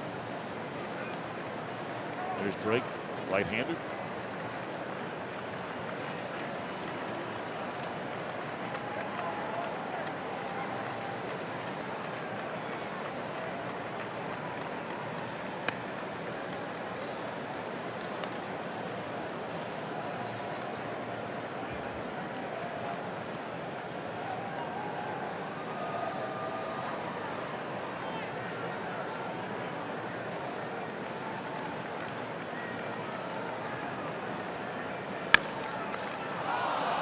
Nice play by Bailey. And he'll throw out Shaw for the 2nd out. We'll save the date for this year's Fox Sports Ohio Reds Fest presented by PNC Bank. That'll be December 1st and 2nd downtown at the Duke Energy Center. 2 days of just incredible fan interaction with current and former Reds players. There's autographs, photographs, so many vendors. For event details, visit Reds.com/RedsFest. It's always a great time had by all. It's a great event. It's amazing how an event of that magnitude just runs to perfect precision. It's a credit to the folks in the Reds organization. Zach Bonkowski and his crew, really just smooth old machine. And I mean, all hands are on deck for that. Oh, it doesn't yeah. matter what department you work in. You mentioned Zach Bonkowski, and you know the faces we so frequently are Zach and Corey Hawthorne, and there's so many others. But I mean, everybody. It doesn't matter what you're doing in accounting, Leanna Weiss, or whether you're in maintenance or wherever you are. Right. Tom and the guys. I mean, everybody's working that event. If you're part of the Reds organization, it's a great event.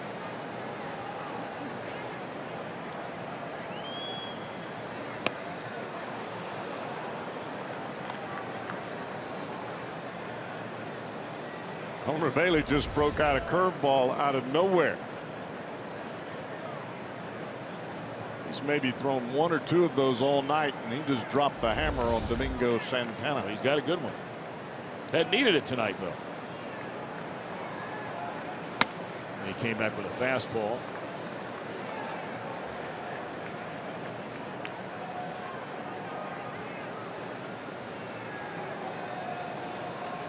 Two and two on Santana. Bailey has walked 2. He has struck out 2, allowed no runs on 4 hits, and he's an out away from getting through the front 6 here tonight, which he does, picking up his 3rd strikeout of the game. We're off to the 7th. Reds lead 6-0.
Votto in the first inning, home run number 36, one shy of matching his career high in 2010.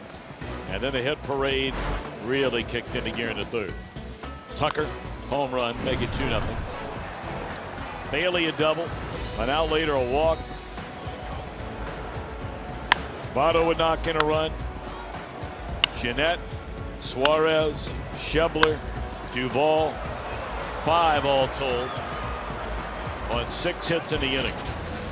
And the rest has been in Homer Bailey's hands. That looked like one of those Bugs Bunny commercials. Whack, whack, whack, whack, whack. Dun, dun, dun, dun, dun. Boom. I'm sure it didn't feel that way. No, to I can imagine it did not. the starter, Brandon Woodruff. No. Actually, maybe it did. Who knows? Oliver Drake now takes over on the mound. What's that? 1, 2, 3, 4, 5, 6, 7th pitcher used tonight by the Brewers.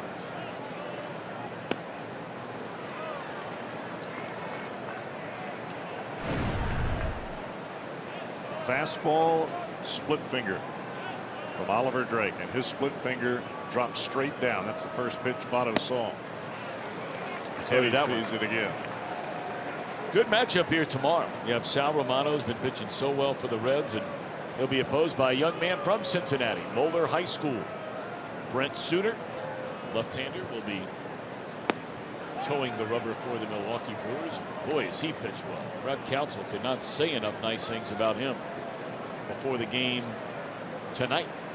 And he works fast. Yes, he does. If you're not set in the box, he will throw it and you won't even be ready. Well, he went from Moeller to Harvard, if I'm not mistaken. Must be a smart young man.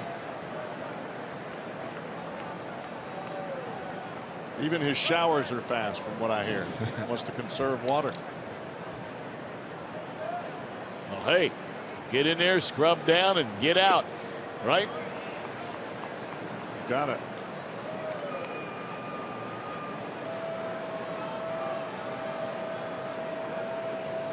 Three and 2 to Votto. He's knocked in a pair of runs tonight and drawn a walk. He has scored a pair of runs as well. Well, Drake is clearly the antithesis of Suter. I mean to tell you, he looked down at both of his feet to make sure they were in the right spot. He's going to retire Votto on a fly ball to center field to start the inning. First time they've gotten Joey out tonight.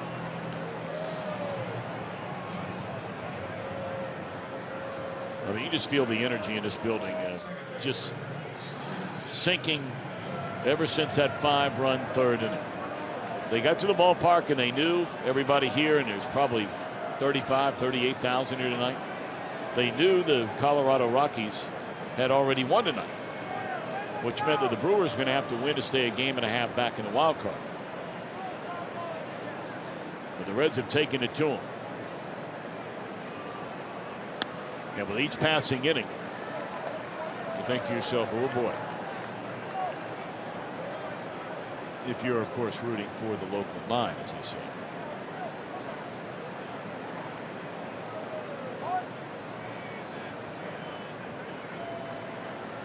It's tough. We've all been there. I mean, you know, you look back through the Red seasons in the past, or maybe, you know, you grew up somewhere else and a fan of another. You can always remember those years where, golly day, you were right there. And it just didn't happen. It's not to say it won't.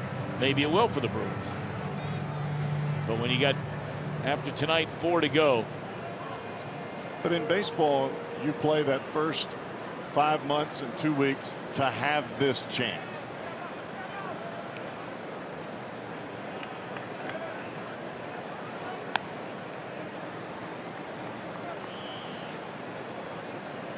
There's only so many teams that are going to get into the playoffs.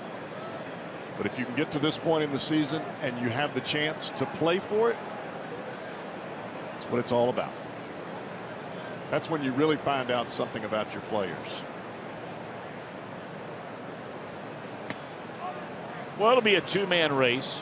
The Milwaukee manager, the Arizona manager, for the National League's Manager of the Year this year. Bud Black will be Black will part of get- the conversation as well. I forgot about him should Colorado get in. Bud Black will be a big part of the conversation. In fact, he would probably, because his team got in, get more votes than even Counsell would. But in Arizona, that might be the spot for that award this year.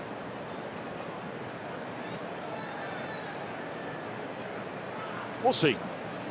All three of those guys have done a tremendous. And look, I don't want to take and because you know the quote-unquote big dog frequently gets overlooked. And make no mistake about it, Joe Madden, Dusty Baker, and Dave Roberts have all done a great job. Right, I would agree.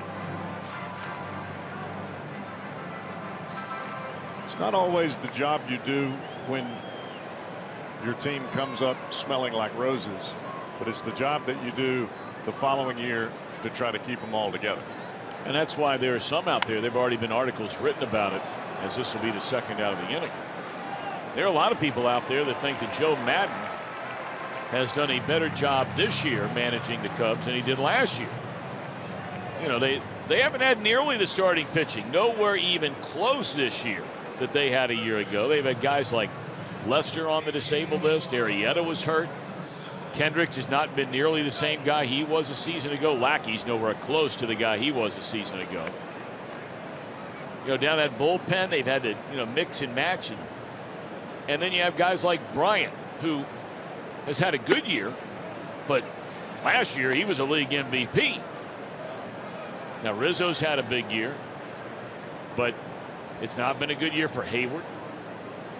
They lost Dexter Fowler. They wound up going with John Jay out there in center. Javier Baez has been forced to play everywhere. Addison Russell's been out forever. So, you know what? Probably a viable point. You mix and match and make it happen. You didn't hear earlier, the Cubbies nailed down the National League Central Division.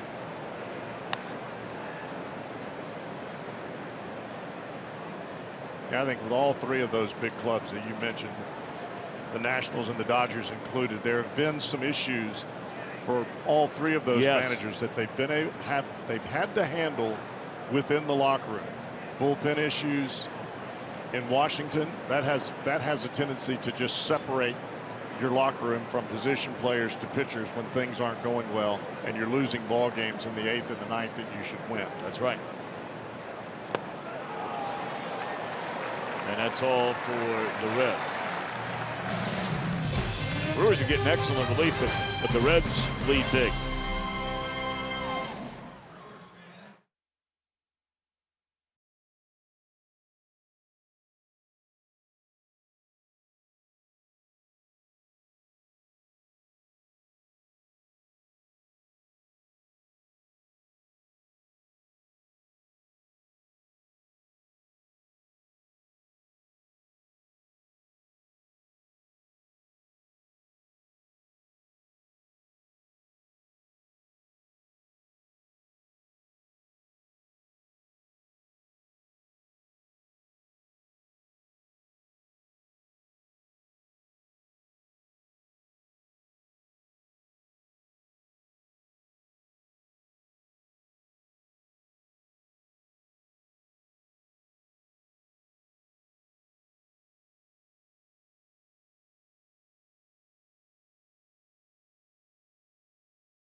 presented by authority of the Cincinnati Reds and may not be reproduced or retransmitted in any form.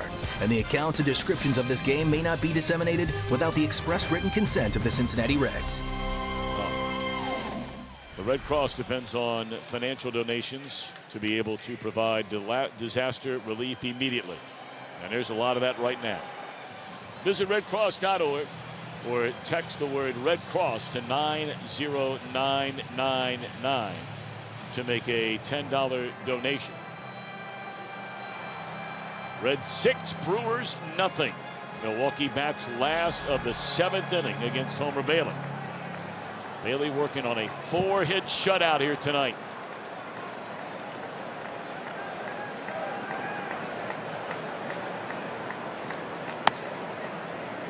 You know, we're talking about the Cubs nailing down the National League Central. And the fact that they are now in the playoffs for the 3rd consecutive year. You may remember 3 years ago they lost in the LCS to the New York Mets. And then last year wound up winning the World Series. It is the first time the Cubs have reached the postseason 3 straight years since 1908. And remember, 1908 was the last time the Cubs had won a World Series until last year. Here's what's interesting. You know, you talk about how hard it is to come back and do it again the next year. They are the first defending World Series champion to win their division the next season since the Philadelphia Phillies of 2009. And they are the first defending champion to reach the playoffs the next season since the Cardinals won the wild card in 2012. How about that? It's just a World Series champion. It's difficult to repeat. It's difficult when everyone else knows you're coming. If you remember last year, the Cubs got off to that phenomenal start, and they just kept right on cruising with the wave. Well, this year, when the Cubs have come to town, every single team is putting up their best effort. No question. Bailey's putting up his best effort, maybe of the season here tonight. In fact, that's not a maybe. Rides that 4-seamer up and away from Stephen Vogt after the hard breaking ball down and in. See, it's his second longest outing by an out. July the 9th at Arizona.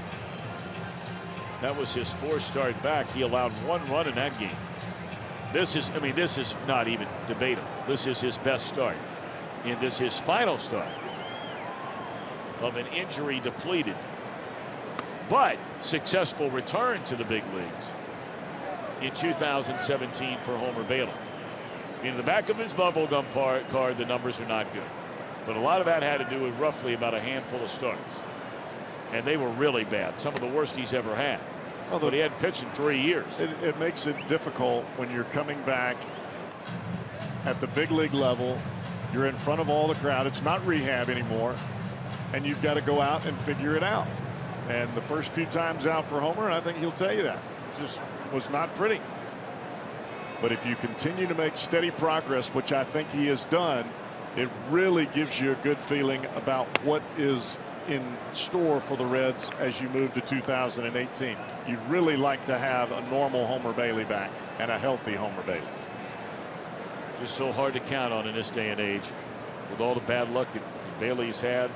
Although Dr. Timothy Kremchek did 2 of those 3 surgeries on him. And you know, he's just a phone call away, of course, and you're hoping that never happens again. Any player. I mean, Drew Storm, we certainly wish him the very best coming back from Tommy John surgery. We just had this week.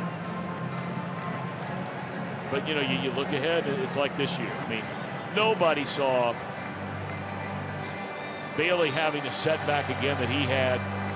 DeSclafani's not thrown a single pitch all year long, and you know, just when you think you're getting some good news on him, you know, then maybe some not so good news. That's been the pattern. You hope and pray that changes. But to start counting on guys, you can have your heart broken. There's a pop-up into right field. That's why what the Reds are going to do you know, it was a hot topic at the dinner table here tonight. And, you know, some of the scouts from some other teams are kind of curious what the Reds might do with Cozart and that whole situation. Right.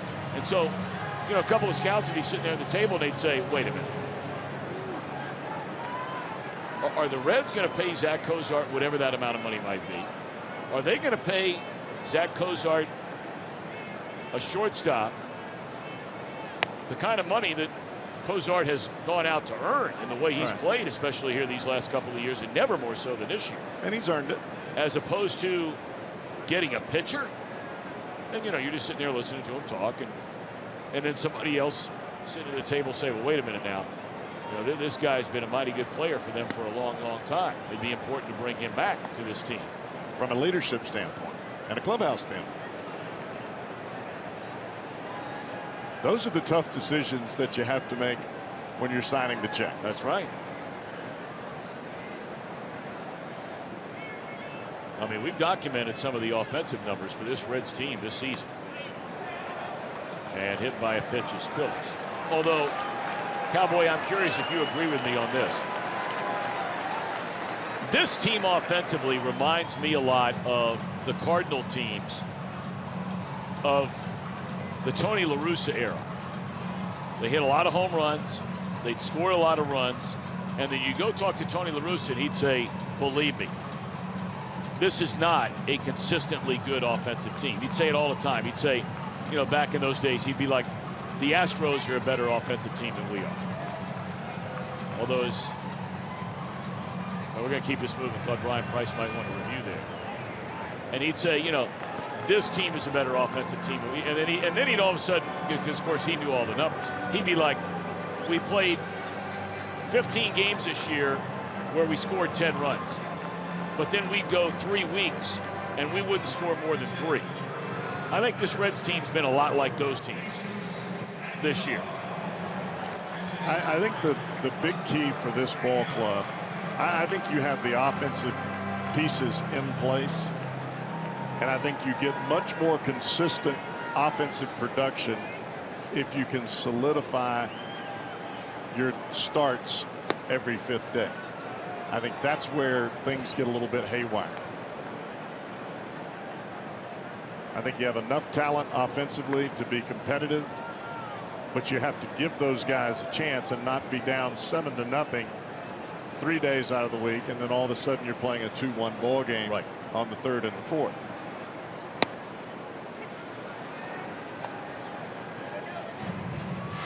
I think you've made phenomenal progress from a lot of different places offensively. And I think if you can continue to do that, then you've got yourself a great offensive ball club as you move into the future.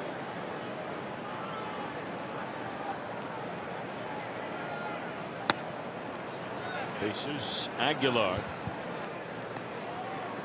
is up there to hit. We talked about what a great job he has done in a pinch hitting role this year, and his overall season numbers have been really good. Most of those 129 games, I mean, that's not all starts. He has fewer than 300 at bats. This is the most pitches Bailey has thrown in a game this year. 112. And a good breaking ball there.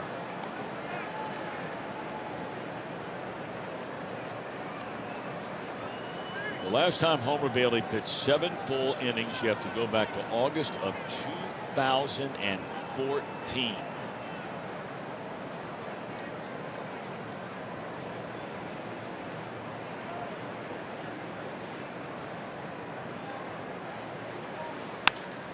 Grounded foul. And I think when you talk with Homer, and Brian Price understands this as well, and I think this is the reason Homer has been given much more rope here in this ball game as far as pitches, even though he's coming off an injury. The 7th inning has been a mental roadblock for Homer Bailey. And I think this is a big out, not only for Homer in this ball game, but in moving forward. You always want to push the envelope a little bit. You want to be able to say, okay, I know going into the offseason I can pitch 7 innings. And if I can get to 7, then I know I can pitch 9. That's where you're trying to get to right here, and you got 1 out to make it happen. 2-2 on Aguilar.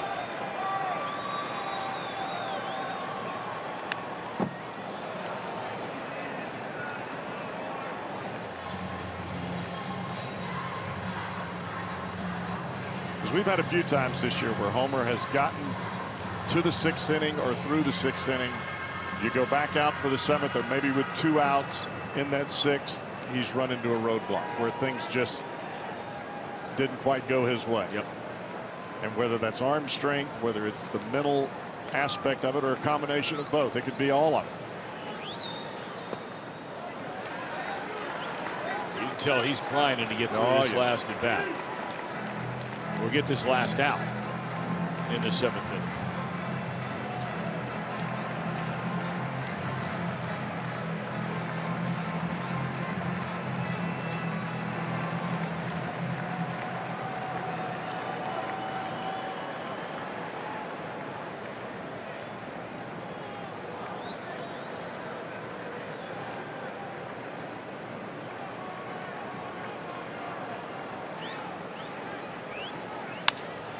Liner caught, and that will end the inning. So Bailey, for the first time in over 3 years and a month, pitches 7 innings in a major league game through all the injuries.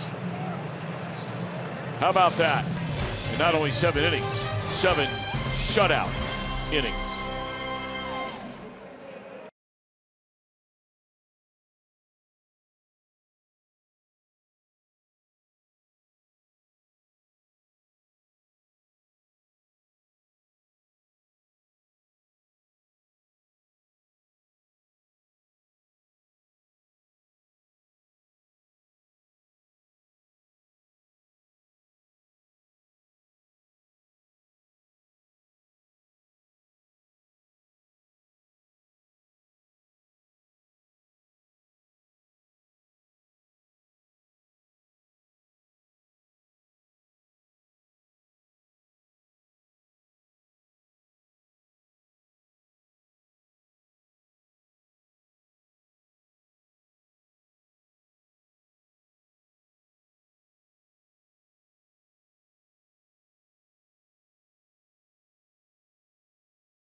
Thank you very much. And you're right. What a night for Homer Bailey. He's not the kind of guy that will share a great deal with the press afterwards. And there's more than just a slight, shade up between Bailey and most of those around him. It's closer to a wall. But he has to feel so good after 3 major surgeries on his arm that for the first time since 2014 he worked 7 innings, and tonight it was 7 innings of 4-hit shutout baseball. It's got to be gratifying for Homer Bailey. All the hard work, all the surgeries and the rehab that you've gone through, because I know that 7th inning was awfully important just to get through that. It's not just the shutout part, it's to pitch 7 straight innings, and he was able to do that tonight against a club that normally hits Homer Bailey awfully well. Right about that. We talked about the Brewers' numbers career-wise against Bailey. Now here's a guy that was given a pile of money. Talking about Matt Garza. I mean, a king's ransom as a free agent pitcher. And boy, have they been saddled with that deal, and this is the final year of it. Garza has been a major disappointment for this Milwaukee Brewers franchise.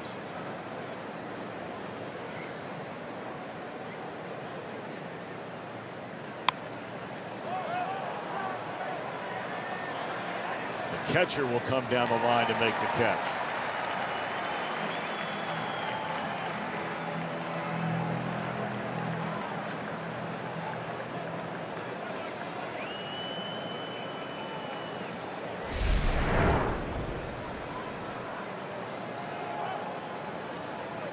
That ball was hit in no man's land. There was no way that Travis Shaw was going to be able to get to it because of where he was playing. He was playing in the shortstop spot. Brewers playing pull all the way with Schebler at the plate. I don't think that Garza wanted to catch the ball. It's a good thing Vogt got out there. That's why I asked you the question earlier. Are pitchers capable of catching pop-ups? Now, you asked me that yesterday. No, that was in the game tonight. Was it tonight? Yeah. I mean, where am I? I'm getting ready to ask that. Yes, they are. You just never see it. Unless it's a bunt or something that pops up right back in the air. A little looper. Right. Where nobody else can get there in time. Right. But most of the time, you were told as a pitcher, do not go backwards off the back of the mound. Let the infielder come to you. Yes. Here's Duvall 0 for 2 with a sac fly, run batted in, his 98th RBI of the year in the 3rd inning.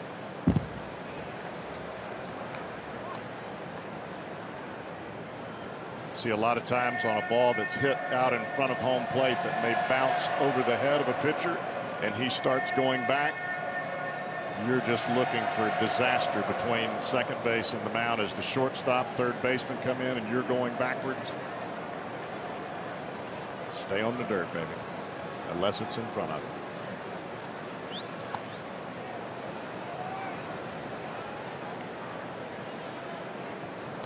We told you earlier the Cubs have wrapped up the National League Central.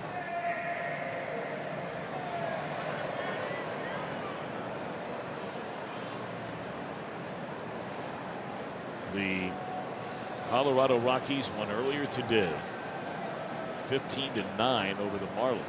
Or the Marlins, I'm not going to say they rolled over, but they didn't even provide any level of competition in that series with Colorado. They did not score a run yesterday. They were shut out in Colorado. How's that happen? On swinging, yeah. And you know, that kid Urania was the starter last night. I like that guy. I'll take him on my team. For Miami. Yeah, he got beat, but they got shut out. Tri-State tailgate kicking off tomorrow. Bengals take on the Brownies. Bearcats in action.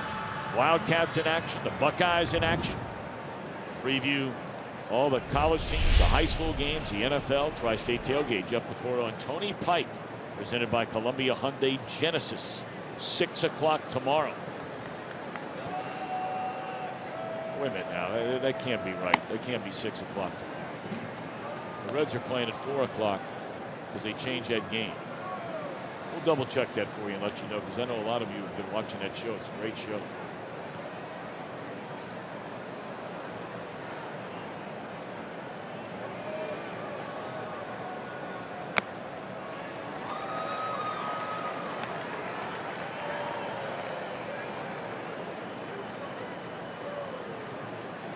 Jesse Winker stands in the on-deck circle. Garza trying to make it a perfect 8th inning. And I would imagine with the pitcher having his spot finish off the last half inning, Garza would just stay in for the 9th. Unless the Brewers, of course, had some big rally. Reds had Michael Lorenzen up earlier in a 6-0 game.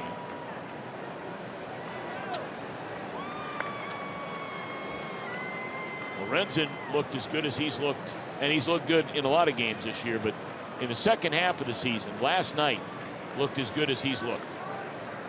Very crisp with his location and still maintaining velocity.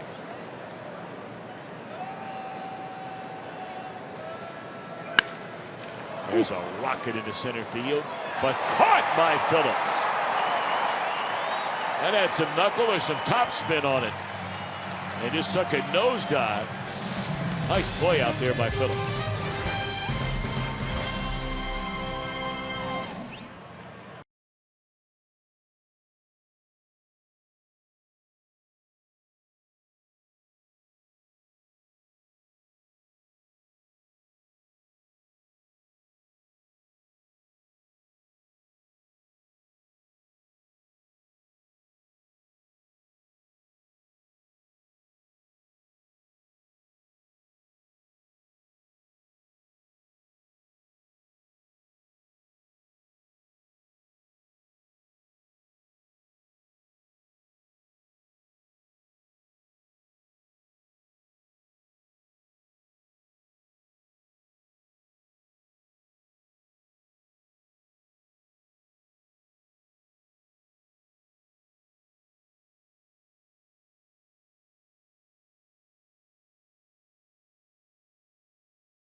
Take your shot at the Swing for Your Seats event Saturday, October 7th. Step up to the plate, hit a home run, and get 2018 season tickets for free.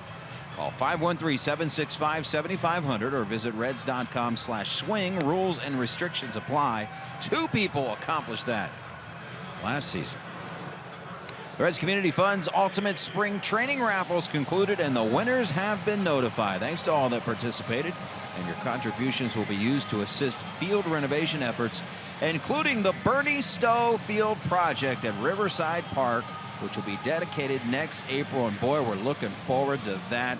The name Bernie Stowe on it at Riverside Park, as the Reds Community Fund continues to do outstanding work in the community. So congratulations to everyone that took part in the Reds Community Fund Ultimate Spring Training Raffle. Yes, indeed. Of course, Priscilla, Bernie's wife, together for so many decades. She was down at the ballpark when they announced the Bernie Stowe Field at Riverside Park.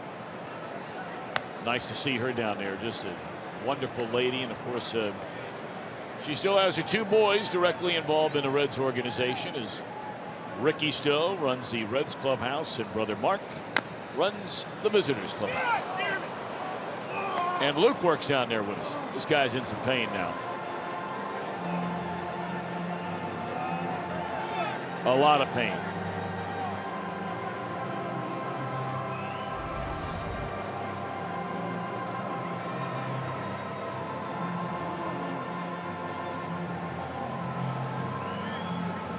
Like it hit on the pad.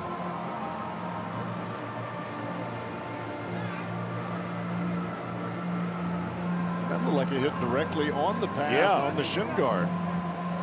But obviously not. He is in some major pain. I mean, Eric Thames is hurting. I always tell a story all the time, you know. I was there the game in Oakland when Jermaine Dye, I was doing that game for Fox on a Saturday game of the week. When Jermaine Dye fouled a ball, like we see this happen all the time. Now, we don't see this happen all the time, nor did we with Jermaine Dye that day. Dye had to be carried off the field and broke multiple bones in his leg on a foul ball. Most of the time we take it for granted. You're waiting for the guy to get back up, sort of shake it off, walk it off. It didn't happen with Dye, and you hope and pray this isn't as serious. You just never know. Sometimes you see things and you're like, boy, it didn't look like much happened there. Reminds me of the great Louisville quarterback from a couple of years ago who took the Minnesota Vikings to the playoffs in 2015. That's a ball die. Fouled off his leg. They broke multiple bones in that knee.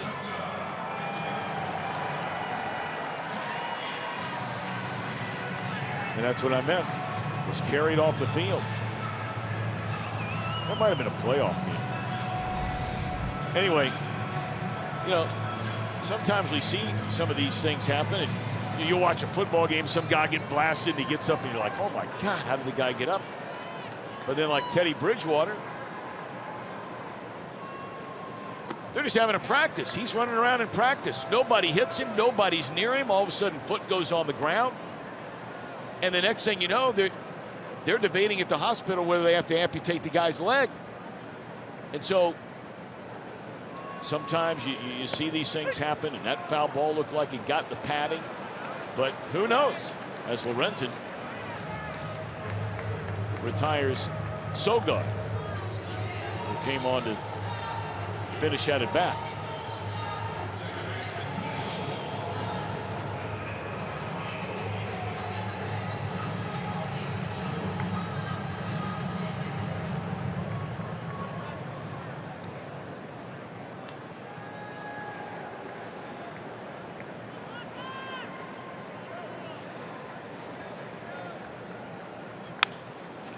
Got out of play.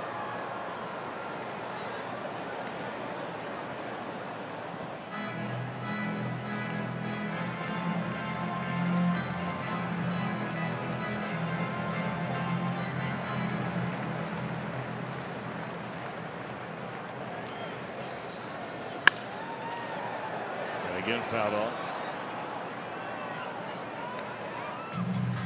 Well, you have to hope for Eric Thames that it may have just directly affected a nerve that runs down into the foot. Yep. And that can be just as painful as a break, just not as long lasting, at least you hope.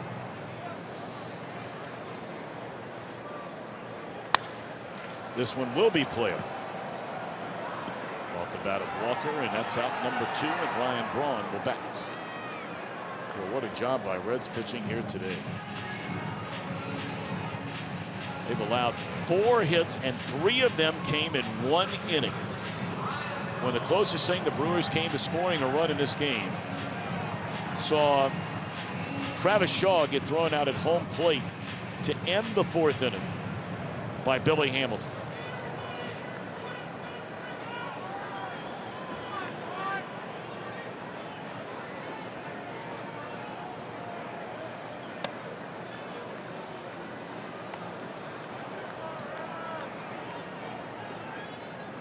Taylor Williams is loosening. I thought we might see Garza again.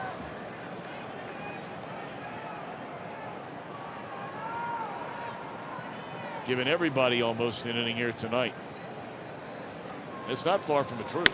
The starter only lasted into the 3rd.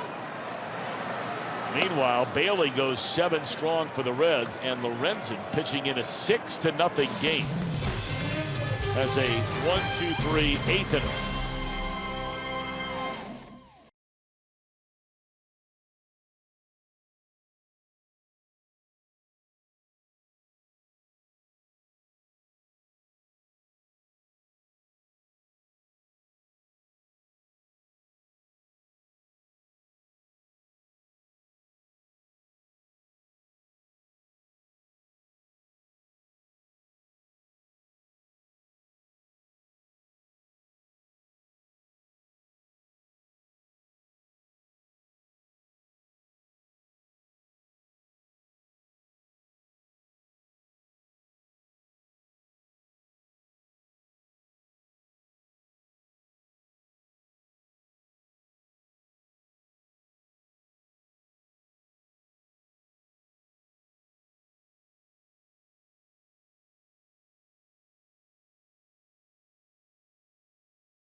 Kroger. Stop by your neighborhood Kroger to save big store-wide.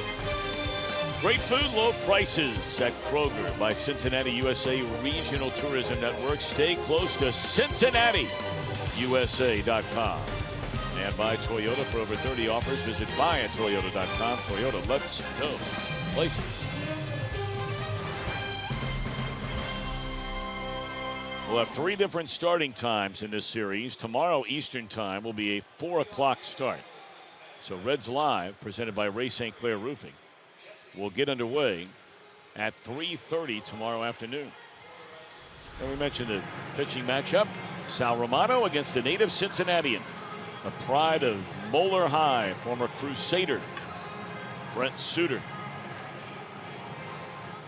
Pitched over there for Coach Mike Cameron.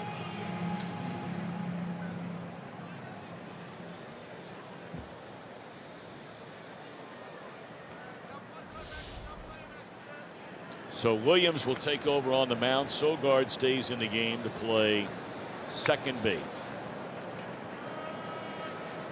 And Walker goes over to first.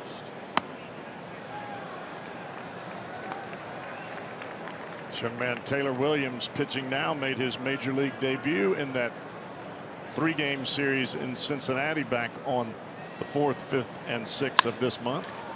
Lined into center by Winker, and this time Phillips is unable to get it. So Jesse Winker in his 2nd straight night as a pinch hitter. He hit a home run here last night, you may remember. Now he has a double.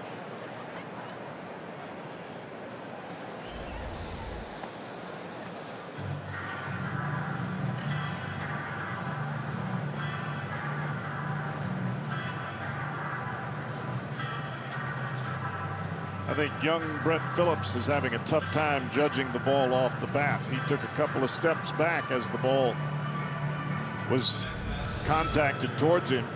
And once you go back, it's going to be awfully tough to come in and catch a sinking line drive.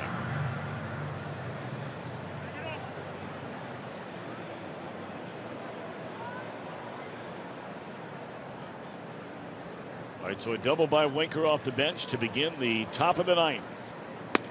Reds scored all their runs in 2 innings tonight. They got 1 in the first on a home run by Votto. They had 5 runs and 6 hits in the 3rd. The only home run in that inning was a solo shot to lead off the inning by Tucker Barnhart.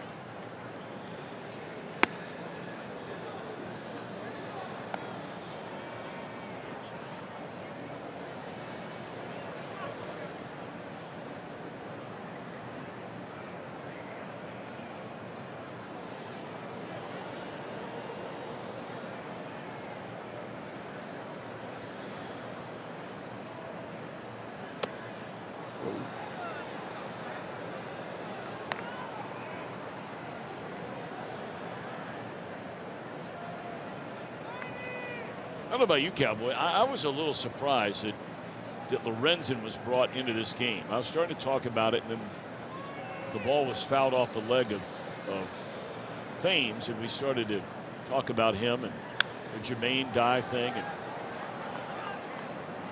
you know, Lorenzen pitched last night, Right. and here he is being brought into a 6-0 game. He already leads a team in appearances this year, knocking on the door of 7. And you bring him into a 6-0 game, which means he probably is not available tomorrow. And what if all of a sudden you're in a 4-3 or 3-2 or 7-6 or 5-4 game, and you need Lorenzen to protect the lead in the 7th or the 8th tomorrow? He's not going to be there.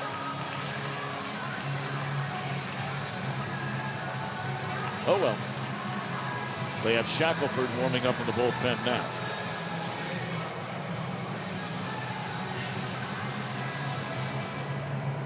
Actually thought it was Shackelford that we were going to see. Yeah, I did too. But you know, they have been using Shackelford in some high leverage situations here at the end of the year to get a feel for what they might have in store looking ahead to next year. So, you know, maybe tomorrow. Shackelford did not pitch last night. If they get in that situation tomorrow, maybe it's Shackelford. Will be called. Yes. It's good to see Lorenzen, though, finishing here on a strong note. Well, he threw the ball awfully well last night. Threw the ball well here today. A little bit more tilt on the fastball. Looked like he was behind the ball much better.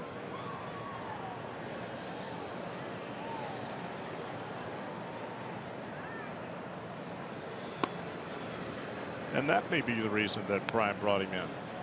Mechanics and execution were so good last night. Let's bring him back a second day. Let him reinforce that into his head mentally. I think from a managerial perspective, you're trying to get all your guys some type of feel-good moment as you head into the offseason. Homer Bailey tonight, 7 innings of shutout baseball, broke that glass barrier that he's been looking for to get through the 7th inning.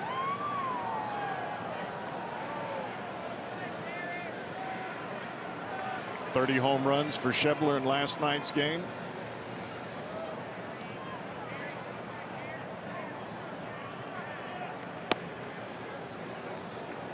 And of course, more importantly than all of that, tonight would be the end of a 7-game losing streak. Amen, brother. Amen. 3 outs away.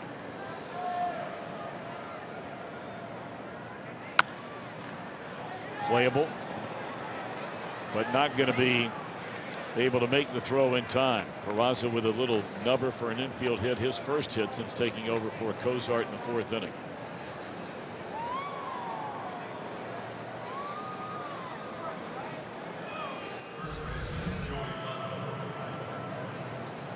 I would imagine Peraza is going to go down and play winter ball this year. A lot of the Latin players do.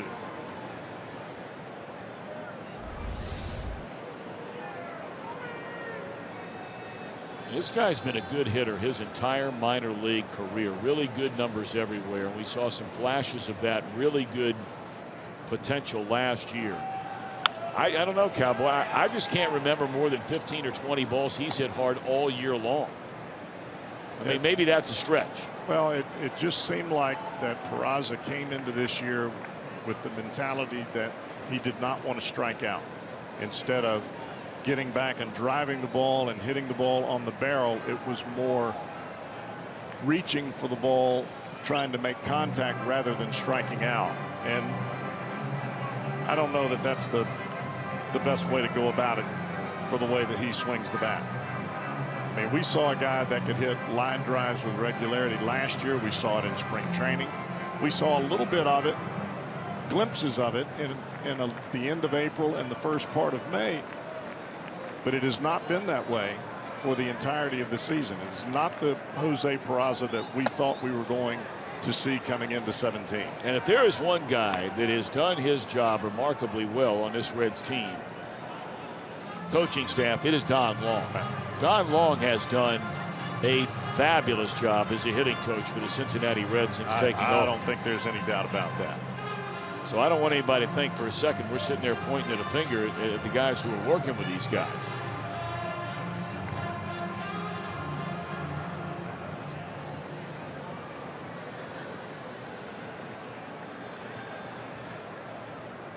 Reds are very, very lucky to have Don Long as their hitting coach. I think he's done a phenomenal job. I think he's really helped just the outlook and the approach of Joey Votto kind of resonate through the rest of this ball club.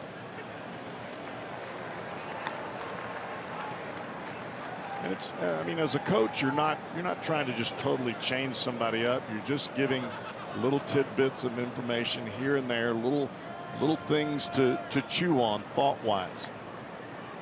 Because ultimately, the player is the one that's going to make the decision about how he's going to change or not change his approach. You're exactly right. I think that's the thing that so frequently gets lost in the shuffle when, you know, a team doesn't hit, they blame the hitting coach. When they don't pitch, they blame the pitching coach.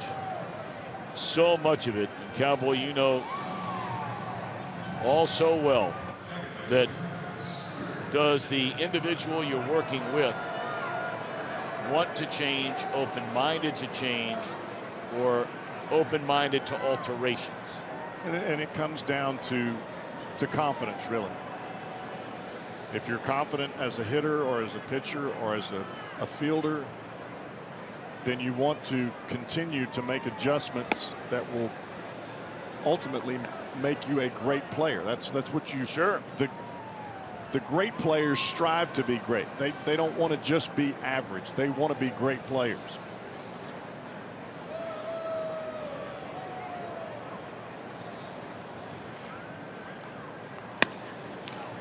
But that doesn't necessarily mean that you go one day from no leg kick to a high leg kick, whether you're a pitcher or a hitter. Right.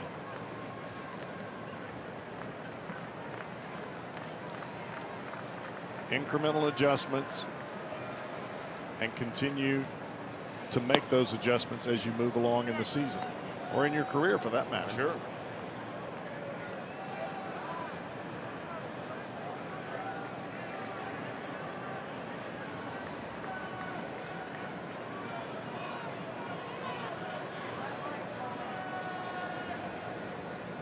The count on Jeanette. Now 3-1. I can remember facing the Phillies early in my career when they had Kruk and Dalton and Mickey Morandini and Jim Eisenreich. They had a boatload of left-handed hitters that could just embarrass you if you left the ball middle in. But you had to pitch them in to get them out. And as a young pitcher coming up, you're thinking, all right, I've really got to drive this ball in there. And for me, a lot of times I missed way too far in. Well, that does no good because I wasn't inducing contact. And once I finally realized, okay, I'm going to throw this ball right on the inside corner. And if they hit it in the third deck, they hit it in the third deck. You get a broken bat. Next guy up, he pops it up. And you think, well, why didn't I do that earlier? It's just confidence, and it's confidence enough to step out of the box.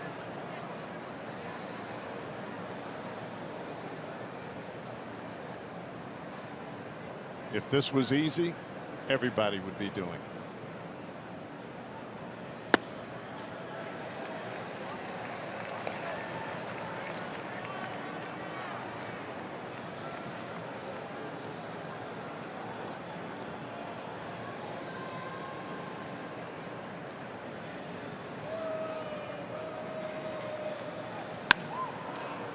Straight away center field will end the inning. Reds leave them loaded in the ninth. Milwaukee bats in the bottom of the ninth, with the Reds in front 6-0.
By Miller Lite, and a momentous occasion here tonight for Homer Bailey. First time since August of 2014. He pitches 7 full innings in a major league game.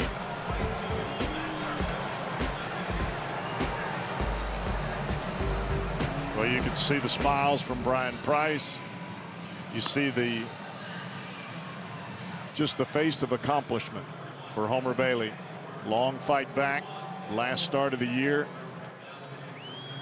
It's interesting the way Homer Bailey started this ball game, facing the Brewers and pitching inside to establish the fact that he would come in hard with that sinking fastball or with the four-seamer up around the hands.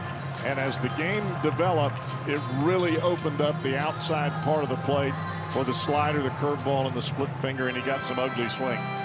Well, it's also interesting the way the game actually did start. I mean, the first pitch he threw was just drilled into right field, a base hit. And then he walked the next batter. So you're thinking, oh boy, here we go again. Bailey's had his issues, although a couple of good starts more recently against this Milwaukee team. But, you know, in his career, it's not been good.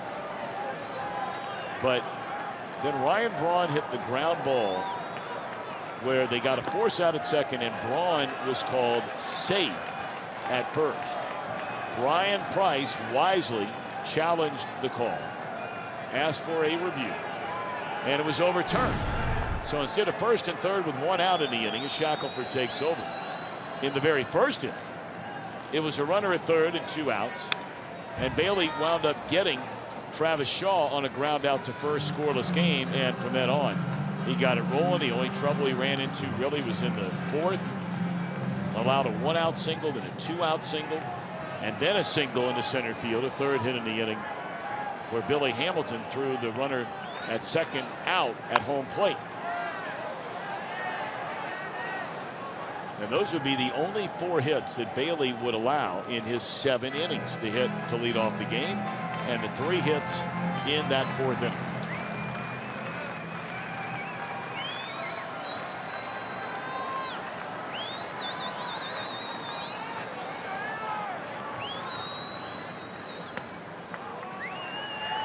And I thought this was a night for Bailey where, against the club that is known for hitting fastballs, he threw a lot of fastballs, but they were well-placed fastballs. He continued to move it around, and when he had to have that breaking ball, it came up roses. Oh.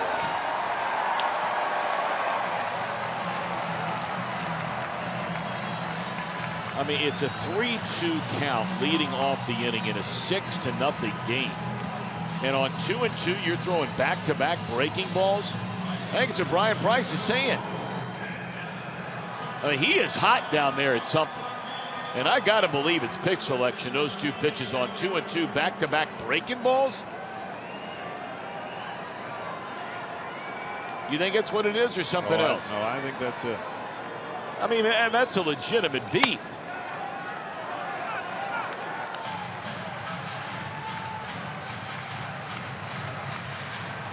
I mean, Shackelford's got a live arm, but he doesn't have the kind of command to be spinning 2-2 breaking balls and 3-2 breaking balls. Or at least not with a 6-0 lead.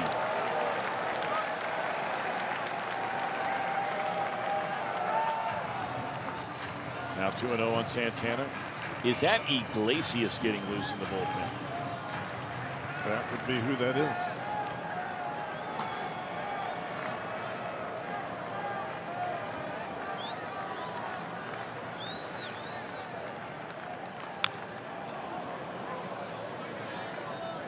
Let's take a look at Brian Price after the walk.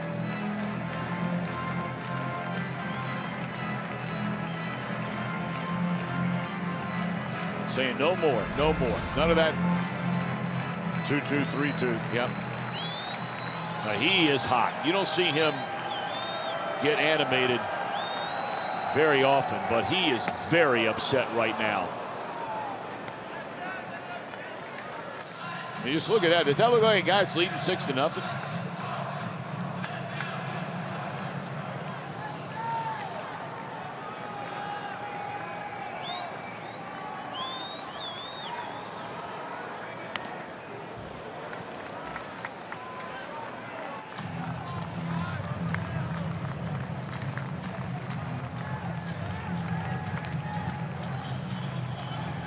That's the part that you learn when you come to the big leagues, how hitters will change their approach according to the score of the ball game. If it's a 3-2 game, you have a little more aggressiveness in Travis Shaw. 6-0 ball game. Guys are a little bit more patient. They just are trying to battle and get on base somehow, some way.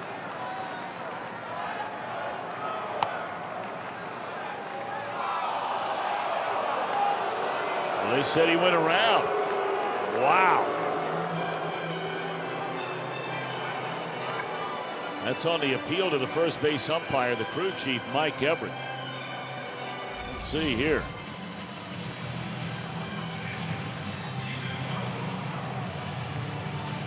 That's right on that fine line, isn't it? Got out there a little bit too far.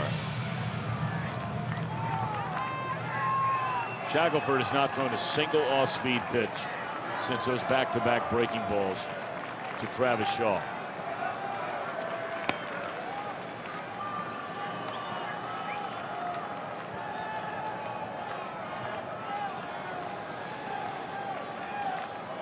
Bryant is still pacing down there.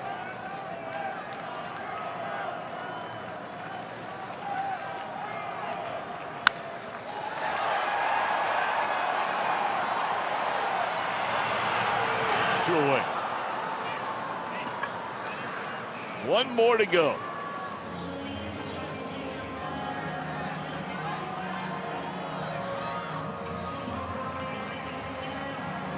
The Brewers have been shut out 7 times this year. This would be the 8th. And for the Reds, they have thrown 7 shutouts, so this would be number 8. What a big hit this is for Craig Counsell's Milwaukee Brewers. They started the day a game and a half back in the wild card. They're 1 out away from being 2.5 back with 4 games for them to play. 3 for the team they're chasing, the Colorado Rockies. Ooh, that was nasty. Yes, that was nasty. And that was a breaking ball.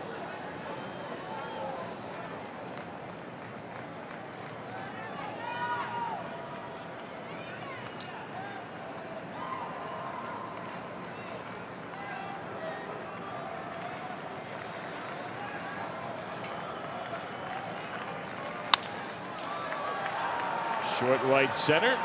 And yes, sirree, Billy Hamilton will run that down, and that's the old ball game. A combined 4-hit shutout by the trio of Homer Bailey, Michael Lorenzen, Kevin Shackelford. Reds have even this series at a game apiece. With a rubber game tomorrow. Brent Suter against Sal Romano. 6-0 our final. JD standing by with